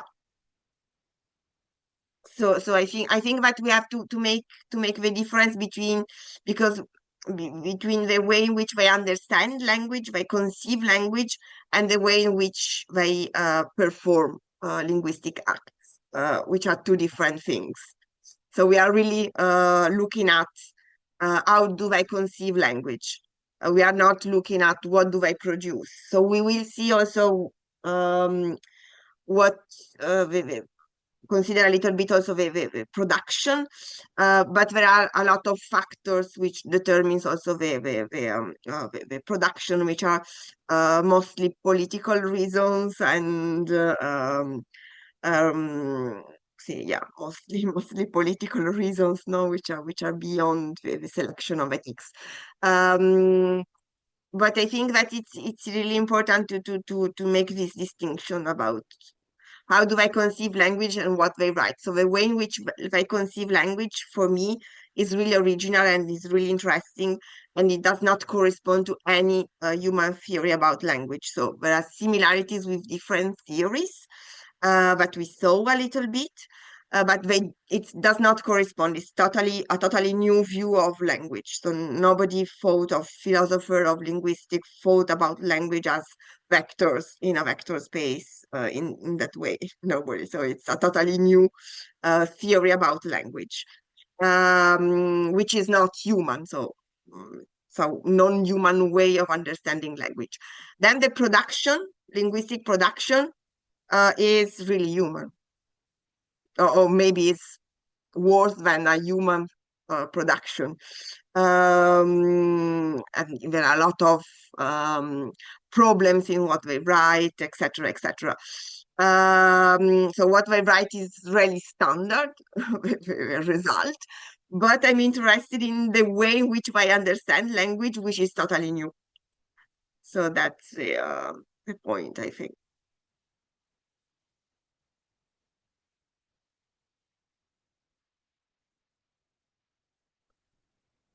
Can I ask my question? Yes, sure. Yeah, so thank you, Anna, so much. It was really interesting to listen to, and I find the topic fascinating as well. And actually, my question is more general. I guess it's not, it doesn't touch on particulars of the LLMs because I'm personally not so technically, I mean, it's not really my view on technical things, but I'm very curious. How do you think the understanding that LLMs give us on language can actually change the way we perceive the acquisition of human language? Because from what I read from this article that you suggested of Sophie Howe, she poses the question how it challenges exactly this idea of generative linguistics and what does it mean for humans also from the early age to become acquainted and learn the language. And I'm wondering if it can, to a certain extent, prove that what you were saying, that the use of language and how it's evolving in everyday speech and the multiple examples of usage of words is actually much more essential for understanding the idea behind language than the general rules or universal rules, as Homsky was putting it. Because in the article itself, the author just points towards it, but she doesn't really give any explanatory answers on this stance. So I would be just very curious, what do you think about that? Yeah, no, so she said that it's not possible not to compare the two systems, so Chomsky philosophy of language and this empirical no way of understanding language. I think that yes, of course, they are two different words. Uh, so so basically, I don't think that our brain is an LLM. No. So we cannot say, okay, child learn language statistically through calculation and he has little vectors, no, in the head. No. Um, so for me, what is interesting and the reason why I am suggesting to read Lyotard to think about LLMs is also that for Lyotard, Chomsky's theory is a way of linking words. It's a type of discourse, and the type of discourse that we make, like for instance, a Wittgenstein approach to language is another way of linking words, and LLMs can, for instance, imitate both of them, no problem, no. So the thing is that it appears that a theory of language is less concerned with what is the truth about language, so what language is in an objective way. But a linguistic theory is something which is more political in some way. So it's a matter of making your theory the most spread way of conceiving languages, which has consequences. Because if you think that language is innate and there are universal rules of grammar, etc., you conceive yourself as a certain kind of subject. You conceive yourself in a certain way. If you think in the other way, you conceive yourself consequently, no? So what Lyotard showed is that it's not a matter of truth, because maybe there is not, but it's a political matter. It's a matter of making to make the convention stronger, which has consequences in the social order, in the way in which people conceive themselves, etc., etc. No, so I think that LLMs are basically introducing a sort of new theory, which we didn't have before. And I think that is interesting to try to understand the implications of this for the way in which we conceive ourselves, for the consequences of, for instance, adopting this view of language, no, which is a non-anthropocentric view of language, no, which is challenging the idea of subject, of consciousness. So it's kind of, we do not need a consciousness to write. We do not need to be subjects, no. So what does it mean if this theory is true? No, so it's just questioning a lot of the assumptions that we have about ourselves, and I think that that's the interest, no, in the thing, not just to say to exclude the theory a priori and say, okay, no, it's not interesting. They are just parrots, or they are not like children. They do not feel the word. They don't have feelings. They just I think that it's interesting. Okay, try to see what is there, which are the consequences, and I think that what is important is to have a lot of options. No, the more options for thinking we have, the better is in some way, because we can compare, we can choose, we have actually freedom. No, freedom in some way is a possibility of thinking differently. No, to have many choices, many options, and I think that LLMs have actually provided supplementary options that we didn't have. So just explore this, and then we are free to choose. Yeah, thank you. Welcome.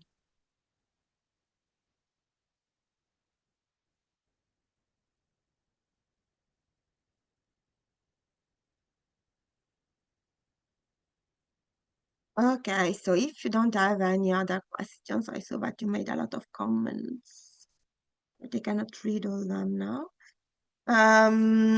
So you want the slides? I can put the slides in the drive. And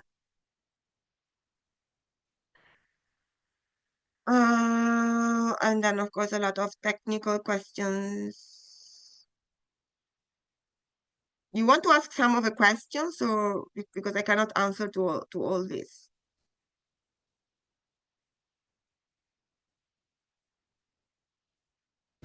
I just have a small comment. What if instead of saying that comprehension, we say like translation, like the language models have their own inner system, and there's like translation going on all the way through to human language. Like they're kind of imitating, and then there are like translations between the words or the dimensions that they have, and this translation is kind of happening via the relations that resemble one another, which allows for like transference of one relation to another. I don't know, like I just felt like the like word translation is kind of a better apt for the situation. I don't know. You say verb translation? No, I'm saying like they're using language, or like they're comprehending. What if you would like say translation? They are translating the technical from their technical language to the human language. Would that be a correct use of the word translation? No, I don't think that there are two different languages. It's a different way of coding human language. So in the same way as you can write with our alphabet, you can also write with another alphabet, or you have a phonetic alphabet, or you can have another kind of way of coding language. So you can represent sentences in letters, no, in characters of Western characters. You can also code language in 0, 1, in binary system. But it's not a translation of language, it's a different way of coding it or representing it. Because a translation means that you have two different languages, no? Like English and French. No, so you translate, and they do not correspond perfectly. Each, no, there are differences. So there is no unequivalence, but you can code differently. You can use different codes to represent the same thing. So for uh, and I think that they are just coding human language in, but they are not creating another language.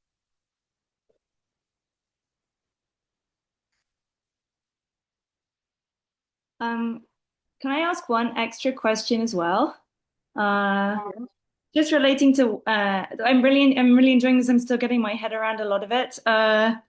In relation to what you were saying, Anna, about the LMMs providing this supplementary options for thinking, then I was wondering, or how does one tie in like the unspoken, the unsaid, or censorship, or forbidden thoughts into these ideas of supplementary options for thinking, especially in relation to, I guess, the interfaces of, these corporations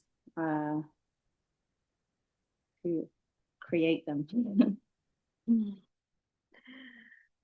Yeah, so I think that the way in which they understand language can introduce an interesting theory about language that we don't have. Then the interaction with these machines maybe is not so enriching. So it's not a matter of the effect of using them. It's more the effect of thinking about them.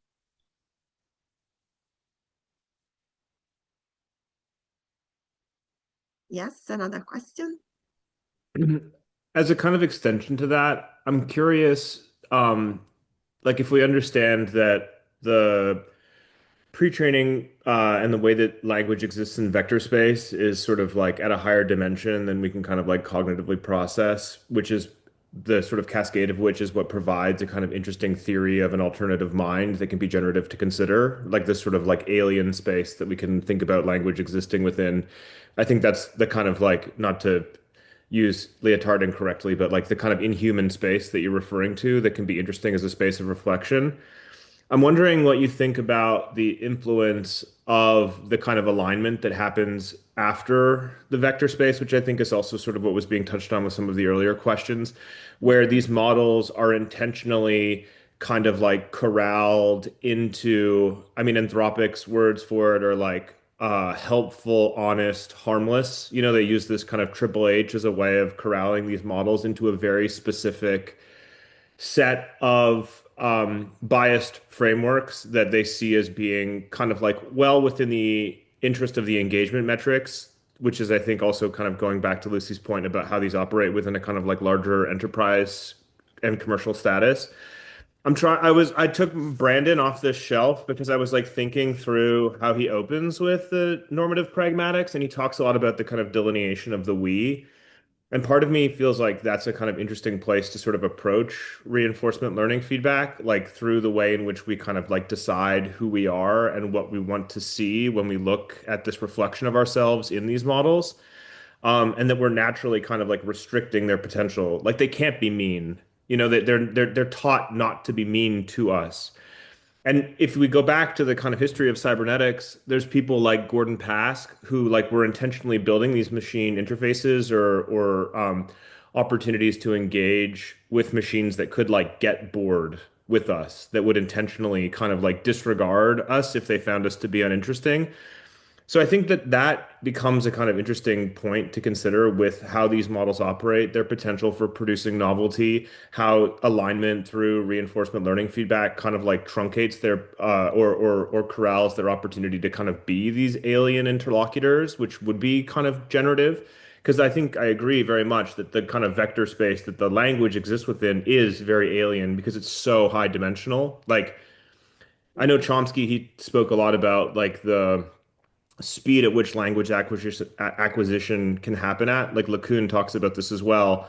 Like the trillions and trillions of tokens that are behind these models, it's impossible for a human brain to like like process that amount of information in a. Anyway, I'm kind of off on a tangent, but I think that's like what's interesting is to consider how the the architecture at the foundation is very dynamic and alien, but that what we actually get to experience through the user interface is very um, stunted by our own definition of what we want from these machines. Yeah, of course, you're right. I think that's one of the problem, no? So there are there are many wonderful and powerful machines, and we are using them just for doing what we did before. I mean, we are using a very powerful and innovative mechanism for the old ends, goals that what we had before in the same way. Uh, and um, and I think that um, that the yeah there is a lot of politics around them, and economics, of course, about the which is constraining their expression. And I don't know if they would be actually able to write a new philosophy or a new scientific theory, or to transform our way of looking at world by what they produce. I think that they are just interesting as a conception of language. Anyway, there are a lot of restriction on what they can do, because they are considered as tools for doing mostly stupid things in some way. No, so they need to be the assistant for people who maybe do not need an assistant, no, or just have to have fun, or to make homeworks or whatever, no? So they are commercial products, basically. So they are commercial products, so they are customized to be commercial products for ends of a consumer, also consumers that we do not want to be too smart in some way. And concerning all the bias and all this ethical preoccupation, most of it's also a political way of aligning them with some specific views, some specific values, or some specific cultural views, no? So if you compare, for example, ChatGPT and DeepSeek, you have different answers to the same questions, no? So they are not neutral, no? They depend on specific cultures, they depend on specific values. What they say is aligned with specific kind of ethics. And also I think that there is also a competition for artificial intelligence, which is also a competition for imposing different models, but also different cultural models through the LLMs.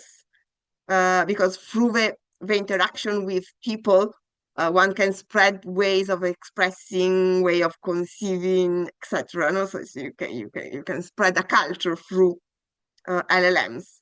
So the way in which they are constrained, so this after the training with this training with human feedback, no, it also made in order to win also with this cultural competition in some way. So for instance, we have the United States who have this vision which is not so much regulated about AI. In Europe, we have strict norms, but we cannot have an artificial intelligence with respect to the European norms because we are using American products, no? And at the same time, we are afraid of using the Chinese product. So I think then what they produce is the effect of politics in some way, of political preoccupations. Yeah.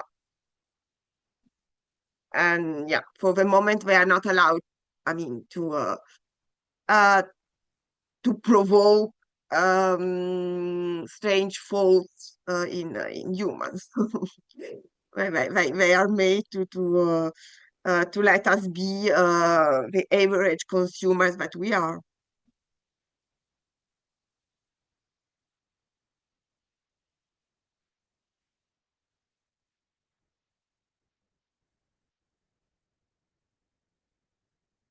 Okay, so I think that we just have 5 minutes.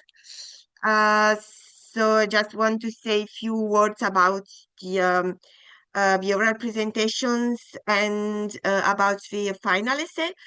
So I scheduled the final presentations for the last section, which is April the 25th, 25. So I will have the whole section for your oral presentations. Then the final essay are due 3 weeks after the end of the seminar. So basically it will be the end of May. I will provide you a precise date next time. For the oral presentation, I think that I can give you two options.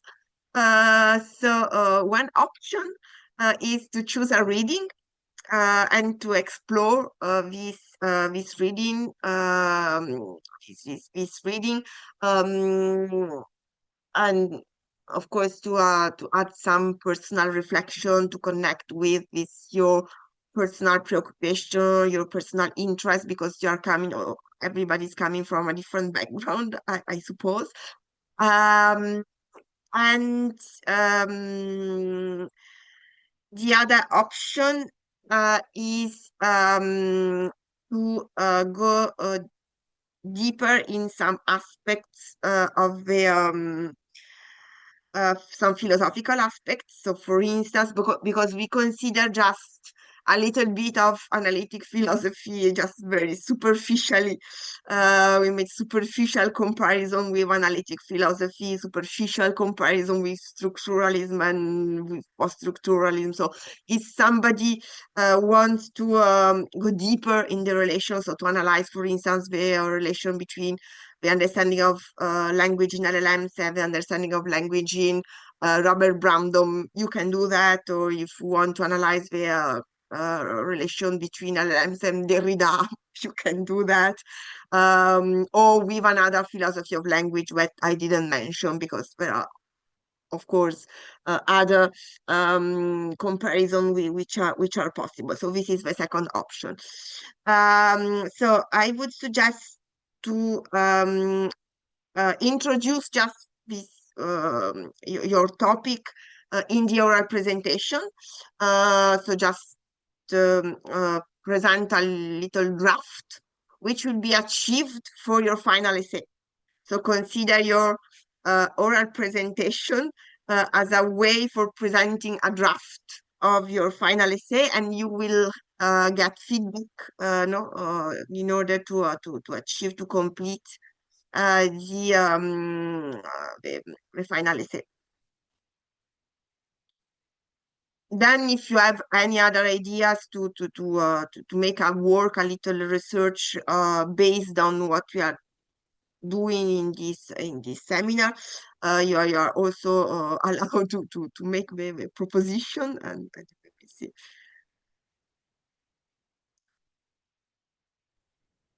Is that okay? I have a question, Anna. Will there be presentations in every session? Like, should I make No, it just the last session? just the last session, yeah. So yes, I will. Yes, we will last days only for because there are a lot of people. So if we have presentation every day, then I cannot. I mean, I have to fragment all the section. So I usually do like that when the seminar is just 4 sections. So Okay, thank you. you will have more time to process.